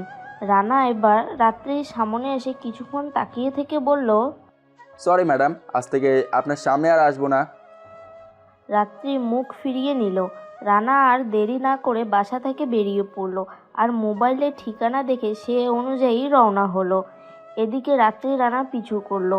রানা কি কাজ করে বা কোথায় থাকে এটা দেখার জন্য রানার পিছু করলো।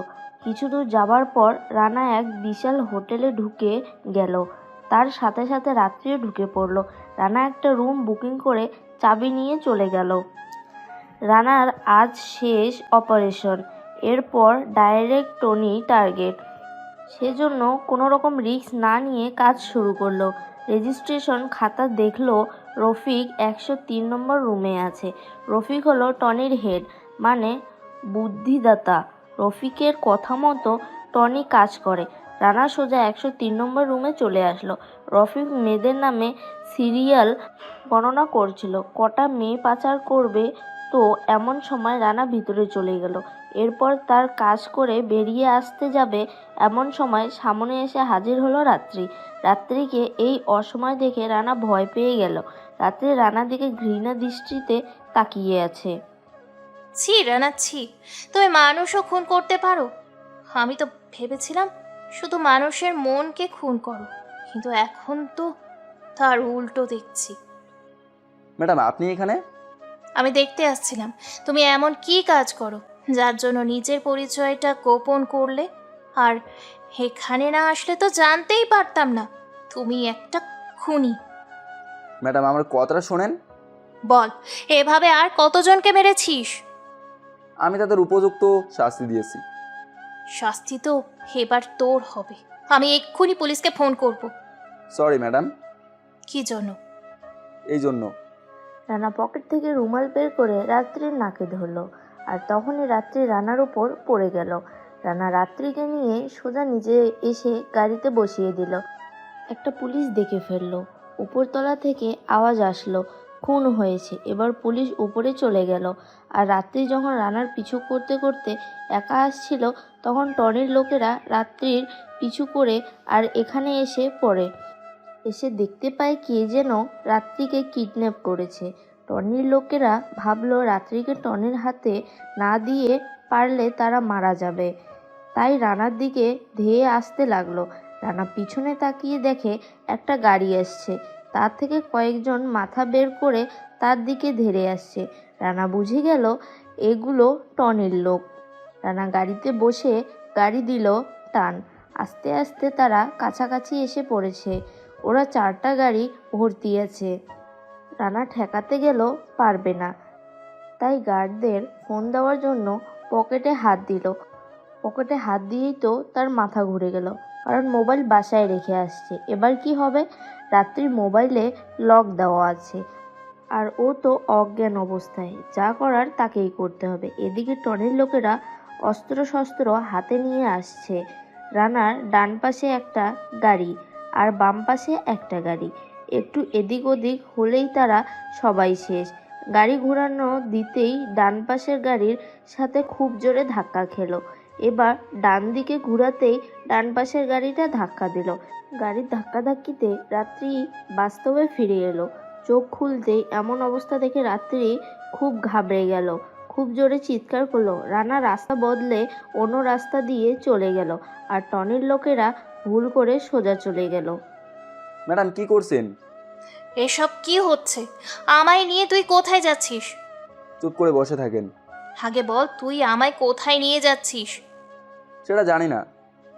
আমি তোর কথা ফাঁস করে দিচ্ছি।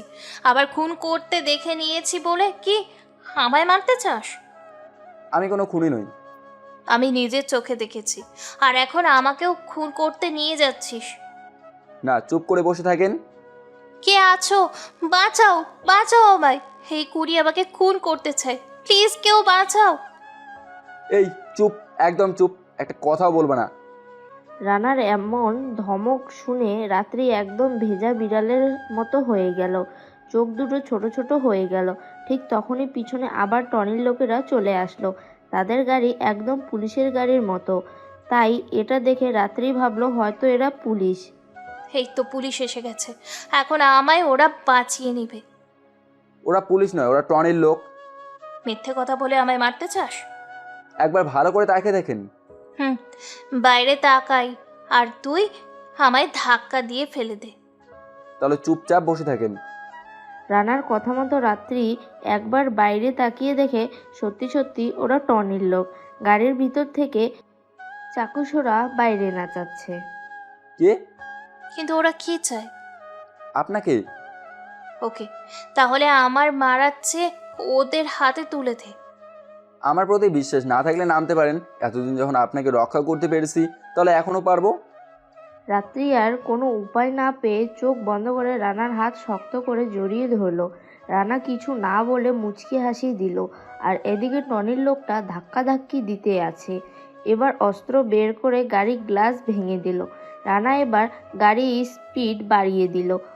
হঠাৎ দুপাশ থেকে আরও দুটো গাড়ি সোজা রানার গাড়ির বরাবর আসছিল। রানা গাড়ির গিয়ে ঠেকিয়ে দিয়ে দিল টান। একটু আগাপিছা হয়ে গাড়ি দুটা একসঙ্গে ধাক্কা লেগে বাস্ট হয়ে গেল। আর বাকি রইল দুটা। রানা এভাবে চেষ্টা করে বাকি দুটোকেও শেষ করলো। এবার গাড়ির স্পিড আস্তে আস্তে কমিয়ে আনলো। রাস্তার মধ্যে হঠাৎ গাড়ি থেমে গেল। কি হলো? এখানে কেন থামলি? ম্যাডাম, আমি থামাইনি, ও থেমে গেছে। কেন? ওর আবার কি হলো? খিদা লাগছে। যা, তাড়াতাড়ি ঠিক কর, আর আমার বাসায় রেখে আয়। জি। রানা গাড়ি থেকে নেমে পড়লো, সাথে রাত্রিও নামলো। রানা এসে দেখে গাড়ি 12টা বেজে গেছে। অনেক ক্ষতি হয়েছে গাড়ির। ম্যাডাম, আজ এটা ঠিক করা ইম্পসিবল। তাহলে বাসায় কেমনে যাব? যাওয়া হবে না। হবে না, আমি বাসায় যাব। আমায় কেন কিডন্যাপ করলি? আরে ম্যাডাম, ছোট বাচ্চার মতো কান্না করেন কেন? এখান থেকে আপনার বাসা প্রায় 200 কিমি। আমি জানি না, আমি বাসায় যাব। আমি নিয়ে চল। আচ্ছা, আপনার একটা গাড়ি ঠিক করে দিচ্ছি, চলে যান। আর তুমি? আমি এখানেই থেকে যাব, কালকে গাড়ি নিয়ে বাসে চলে যাব।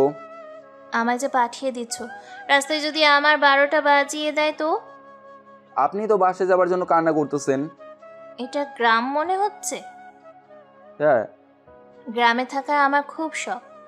কিন্তু ম্যাডাম, তার আগে আপনার বাবাকে জানান। আমার ফোন অফ হয়ে গেছে। তো নাচেন। আমি চললাম। কি সুন্দর জ্যোৎস্না ভরা রাত, মাটির রাস্তা। আরে কই যান? গ্রামে কিন্তু শিয়াল কুকুর বেশি থাকে। হ্যাঁ? ধুর, আর যাবই না। রাত্রি ফিরে এসে রানার পাশে দাঁড়ালো। রানা আশেপাশে খুঁজলো কোনো বাড়িঘর আছে নাকি। সামনে দেখলো একটা বাড়ি থেকে আলো বের হচ্ছে। তারা ওখানে চলে গেল। ম্যাডাম, একজন পুরুষের সাথে রাত পার করতে আপনার ভয় করে না? যাকে বিশ্বাস করা যায় তার সাথে এক রাত কেন, সারা জীবনও কাটানো যায়। সিনেমার ডায়লগ বাদ দেন আর সামনে হাঁটেন। আর তাছাড়া তুই তো আমায় মেরেই ফেলবি। আর একবার মরার কথা বললে কিন্তু সত্যি সত্যি মেরে দেব। রানা ধমকে রাত্রি চুপ হয়ে গেল।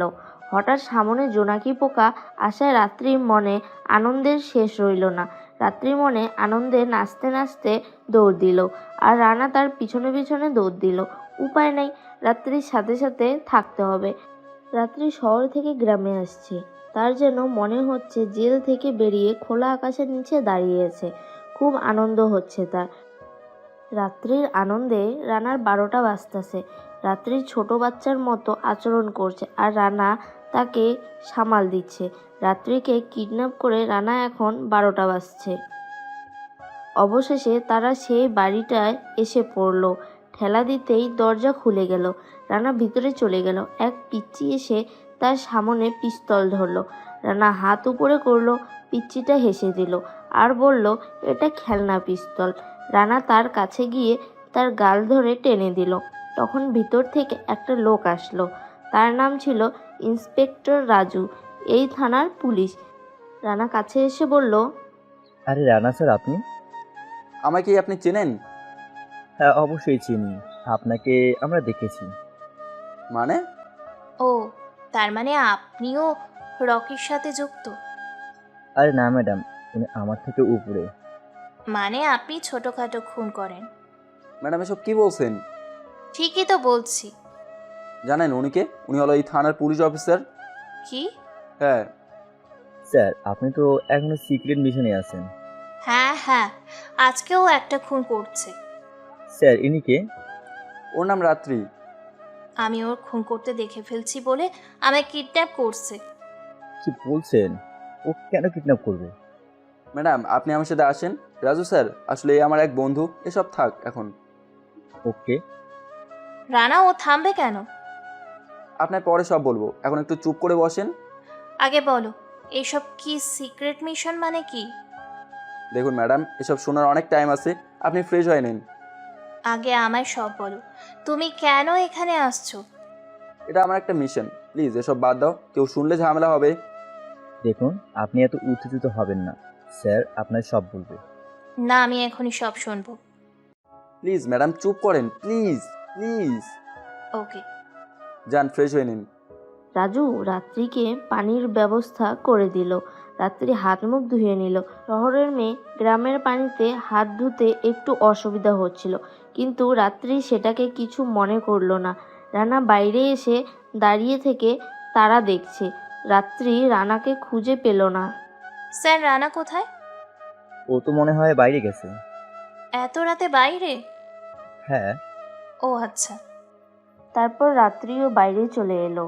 জ্যোৎস্না রাত খুব মায়াবী হয়, একদম দিনের মতো হয়ে থাকে, কোনো আওয়াজ থাকে না, একদম নিরিবিলি প্রকৃতির হয়। এমন পরিবেশে একা বসে থাকতে সবারই ভালো লাগে। রানাও তাই বসেছিল। হঠাৎ পিছনে কারো পায়ের আওয়াজ পেল। রানা পিছনে তাকালো। এখানে কি করছো? ও ম্যাডাম আপনি? কেন কেন? তুমি কাকে ভেবেছো? না কাউকে না, আসেন বসেন। হুম। আমি হলাম আর্মি অফিসার, কয়েক মাস পর আমি ব্যাচ পাবো। হঠাৎ শহরে এমন গুন্ডা মাস্তান বেড়ে যায় আর পুলিশ কিছু করতে পারে না। এই বিষয়টা কমান্ডারের কাছে নালিশ করে একজন সাধারণ মানুষ। তখন আমরা ভাবি দেশ বাঁচিয়ে কী লাভ যদি দেশের ভিতরেই এমন খারাপ থেকে যায়। সেই জন্য কমান্ডার আমায় এই মিশনে পাঠায়। ও, কিন্তু আমাদের সাথে কি সম্পর্ক? আমাদের কাছে যে নালিশ করেছিল সেটা আর কেউ না, সেটা তোমার বাবা। আর তার জন্য তোমাদের পরিবারকে রক্ষা করতে আমি তোমাদের পরিবারে ঢুকেছি। ও, কিন্তু রাত্রি বিশ্বাস করো, আমি কোনো খারাপ চাইনি তোমার পরিবারের।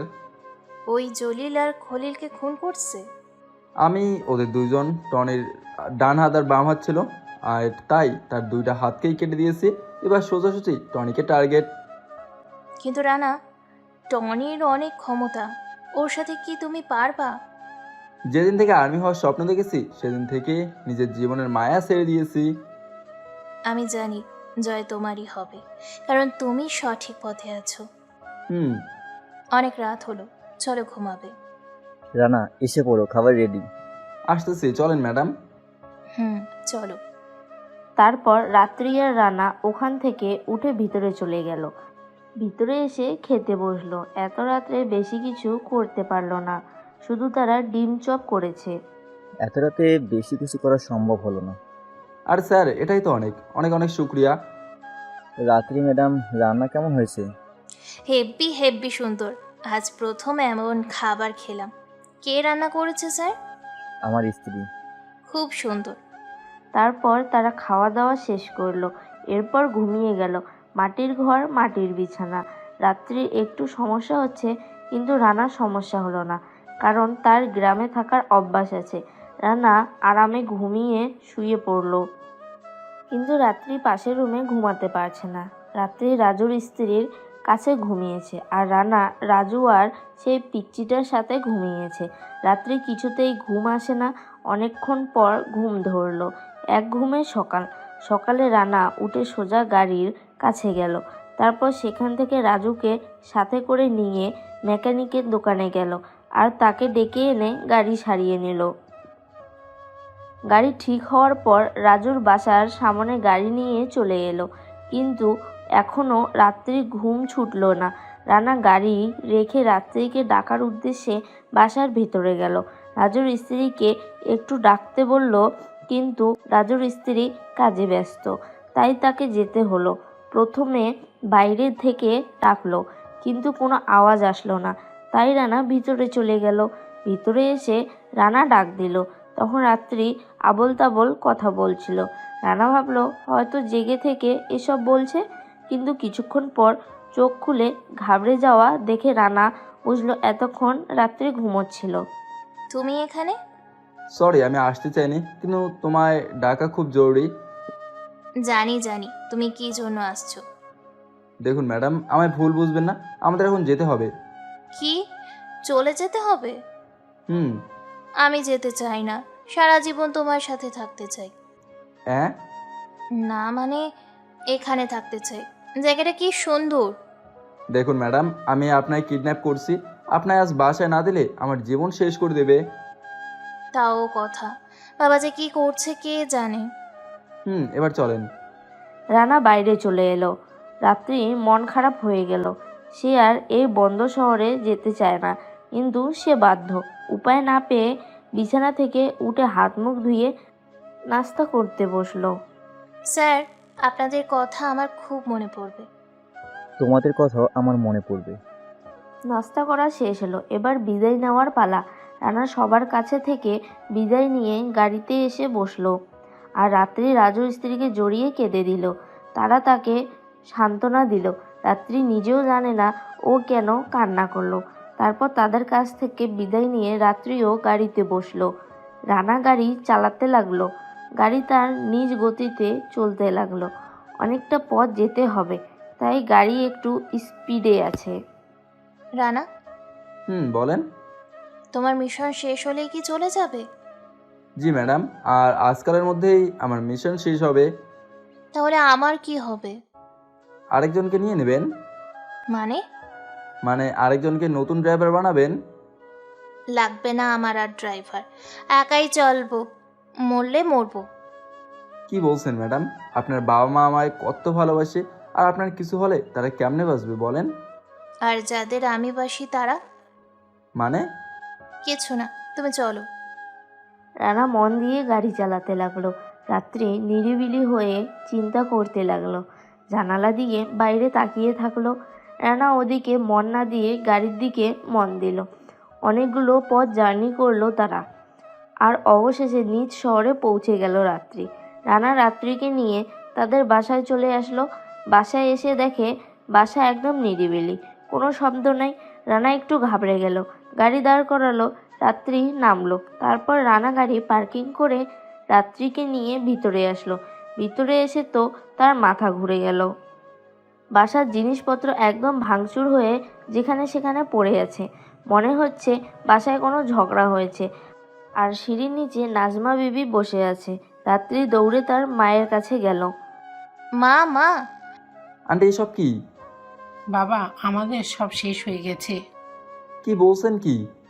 হ্যাঁ বাবা, আঙ্কেল কোথায়? টনির লোকেরা নিয়ে গেছে। সকাল সকাল টনির লোকেরা এসে গার্ডদের মেরে বাড়ির জিনিসপত্র ভাঙচুর করে তোমার আঙ্কেলকে নিয়ে গেছে। কি বলছো মা? তাহলে বাবা কি হবে এখন? ভয় পাবেন না, কিচ্ছু হবে না। নিশ্চয়ই ওরা বাবাকে মেরে দিয়েছে। না, ওরা আপনাকে চায়।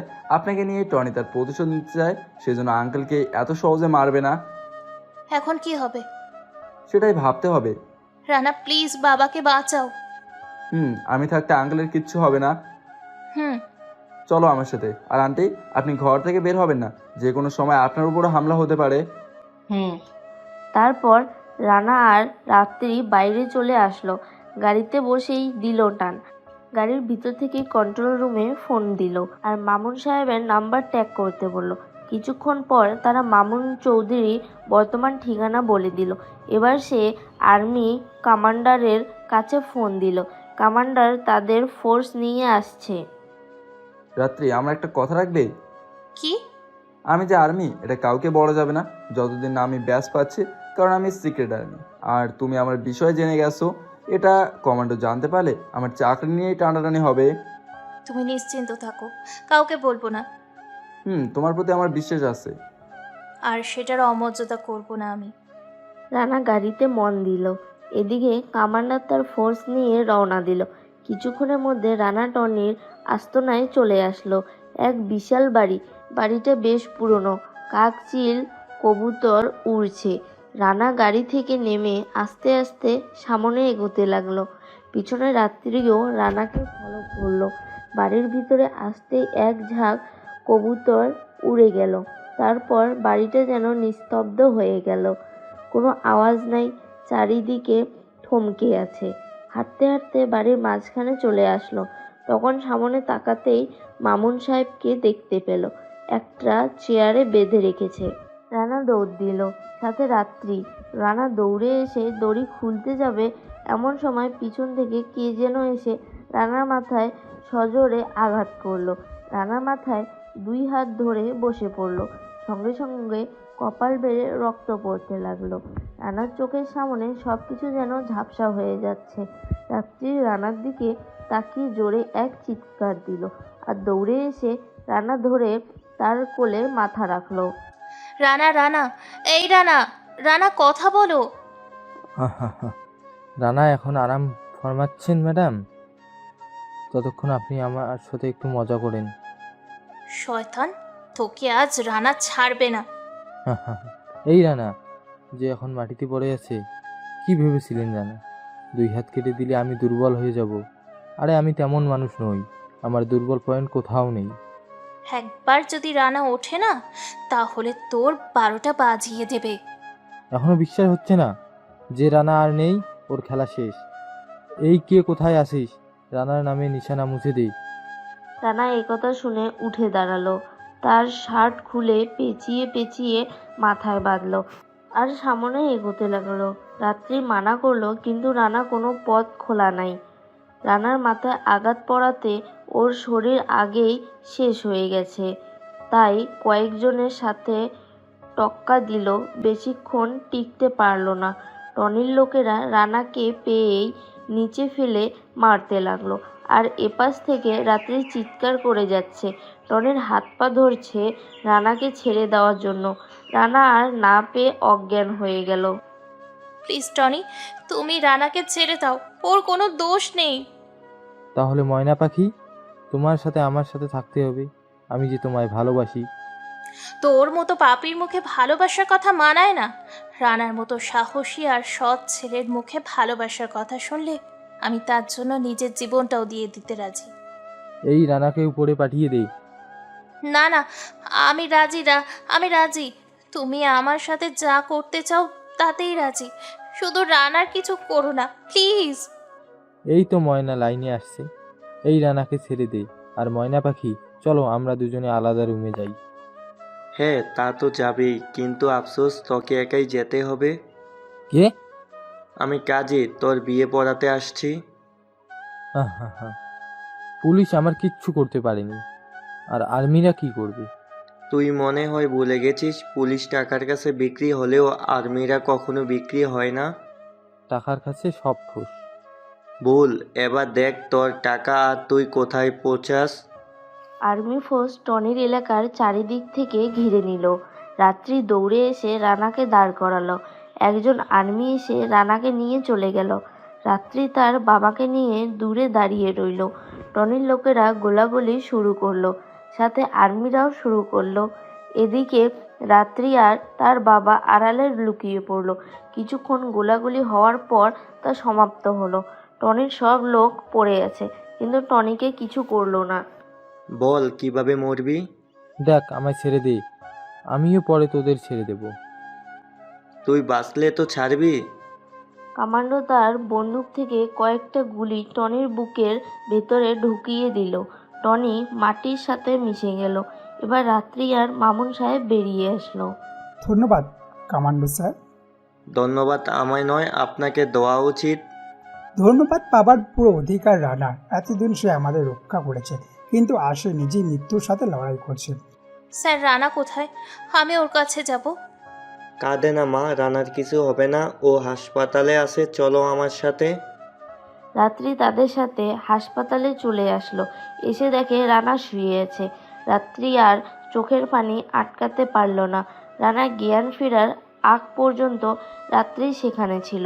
জ্ঞান ফেরার পর তার সাথে কিছুক্ষণ কথা বলে চলে আসলো, কিন্তু রাত্রি তার মনের কথা রানাকে বলতে পারল না। বেশ কয়েকদিন পর রানা সম্পূর্ণ সুস্থ হলো, আর সরকার থেকে তাকে ব্যাচ দিল। সে একজন আর্মি অফিসার হয়ে উঠল। আজ সে অনেক খুশি। আজ রাত্রি এখানে আসছে। রাত্রিকে দেখতে পেয়ে রানা দৌড়ে গিয়ে রাত্রিকে জড়িয়ে ধরলো। কংগ্রাটস। ধন্যবাদ। জানো, এই দিনটার জন্য আমি কতদিন অপেক্ষা করছি। আজ আমি খুব খুশি, খুব খুব। আজকে কি তোমায় চলে যেতে হবে? হ্যাঁ, আজ থেকে ডিউটি। যাওয়া কি খুব জরুরি? কি বলছো? এটা আমার স্বপ্ন, আর এখন আমার স্বপ্ন পূরণ হয়েছে। যাবো না তো কি করব? ও, খুব ভালো থাকবে তাই না? হ্যাঁ, নতুন জীবন শুরু করব। খুব খুশি থেকো। হ্যাঁ, কিন্তু আজ তুমি এত ইমোশনাল হচ্ছ কেন? কই না তো। এবার যেতে হবে, বাই। রানা, হ্যাঁ বলো। আমি তোমাকে কি? আমি তোমাকে মিস করব। আমিও করবো রাত্রি ম্যাডাম, বাই, নিজের খেয়াল রেখো। তুমিও। রানা রাত্রির কাছ থেকে বিদায় নিয়ে চলে গেল। আর এদিকে মনের কথা না বলতে পেরে রাত্রির বুকটা ফেটে যাচ্ছিল। আজও সে মনের কথা বলতে পারল না। রানা সবার থেকে বিদায় নিয়ে চলে গেল আর রাত্রি দু চোখের পানি ফেলতে লাগলো। রাত্রির বাবা আসলে তাই সে নিজেকে সামলে নিল। তারপর তারা বাসায় চলে আসলো।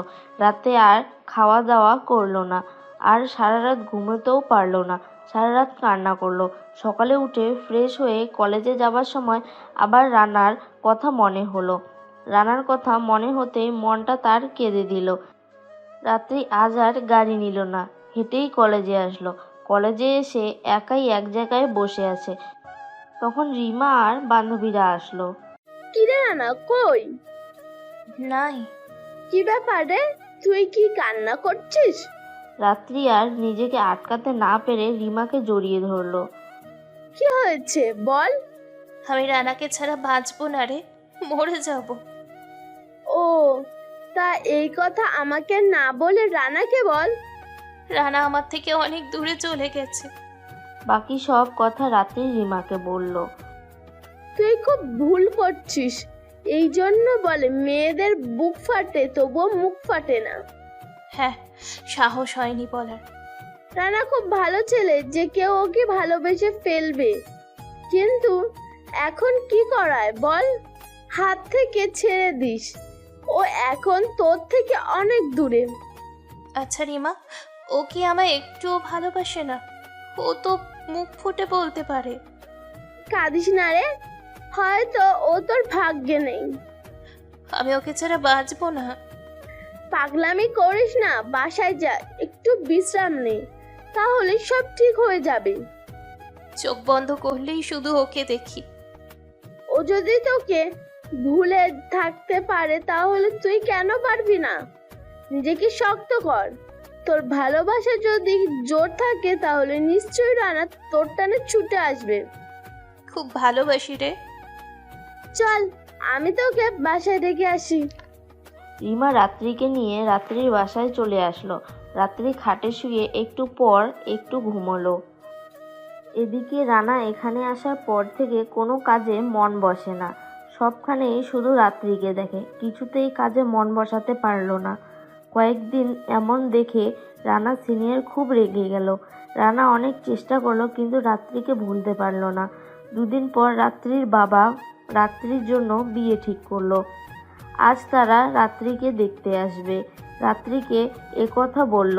রানা আসবে এই আশায় সে রাজি হলো। রানার এমন ব্যবহার দেখে তার সিনিয়র তাকে ডাকলো আর বলল, তোমার মনটা তুমি ফ্রেশ করো। স্যার, আমার কয়দিন ছুটি লাগবে। আমার মনে একটা মানুষ আছে যে আমায় এমন করছে, তার একটা ব্যবস্থা করতে হবে।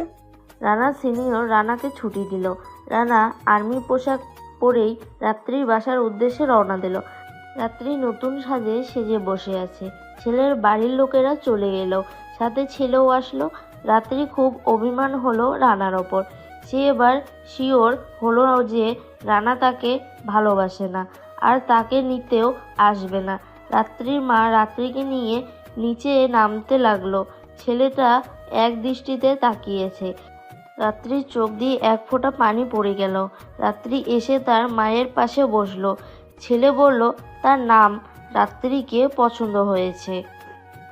এবার রাত্রির বাবা রাত্রিকে বলল, মা তোর কি পছন্দ হয়েছে? এমন সময় রানা বাসায় পা দিল। রাত্রি, রাত্রি, রাত্রি। রানার কণ্ঠ শুনে রাত্রি চমকে গেল আর মনের মধ্যে আনন্দের শেষ থাকলো না। রানাকে দেখে রাত্রি দাঁড়িয়ে গেল।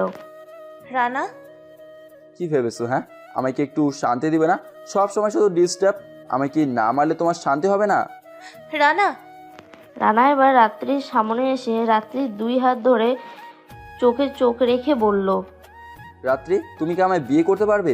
তোমার শূন্যতা আমায় মেরে ফেলছে, ঠিকমতো কাজ করতে দেয় না, তাই তোমার সব সময় আমার মনে রাখতে চাই। তুমি কি থাকতে রাজি?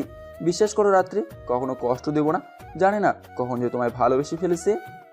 আমায় কিছু বলতে দাও। আন্দাজি এইসব কি বলছো? হ্যাঁ হ্যাঁ বলো, আমি সব কথা সামনাসামনি বলি। আমি তোমায় বিয়ে করতে পারবো না, কারণ আমায় দেখতে আসছে, আর আমি একে বিয়ে করব। এ কথা বলে রাত্রি রানাকে শক্ত করে জড়িয়ে ধরে কাঁদতে কাঁদতে বলল, সারা জীবন কিন্তু তোমার ম্যাডাম হয়ে থাকবো। Okay madam. I love you Rana. I love you too. বাবা, আমার এই পাত্রটা পছন্দ হয়েছে। ওকে মা, তোর পছন্দ একদম কারেক্ট। দেখুন আপনারা তো দেখলেন আমার মেয়ের সুখের জায়গা পেয়ে গেছে, আমি এতেই খুশি। তারপর ছেলে আর তার বাড়ির লোকেরা রানা এবং রাত্রিকে দোয়া করে চলে গেল। তারপর রানা আর রাত্রির পরিবার মিলে অনেক বড় অনুষ্ঠান করে বিয়ে হলো, অনেক ধুমধাম করে বিয়ে হলো। এখন রাত্রি রানার বাসায় ম্যাডাম সারা জীবনের জন্য তাকে ম্যাডাম বানিয়ে নিল।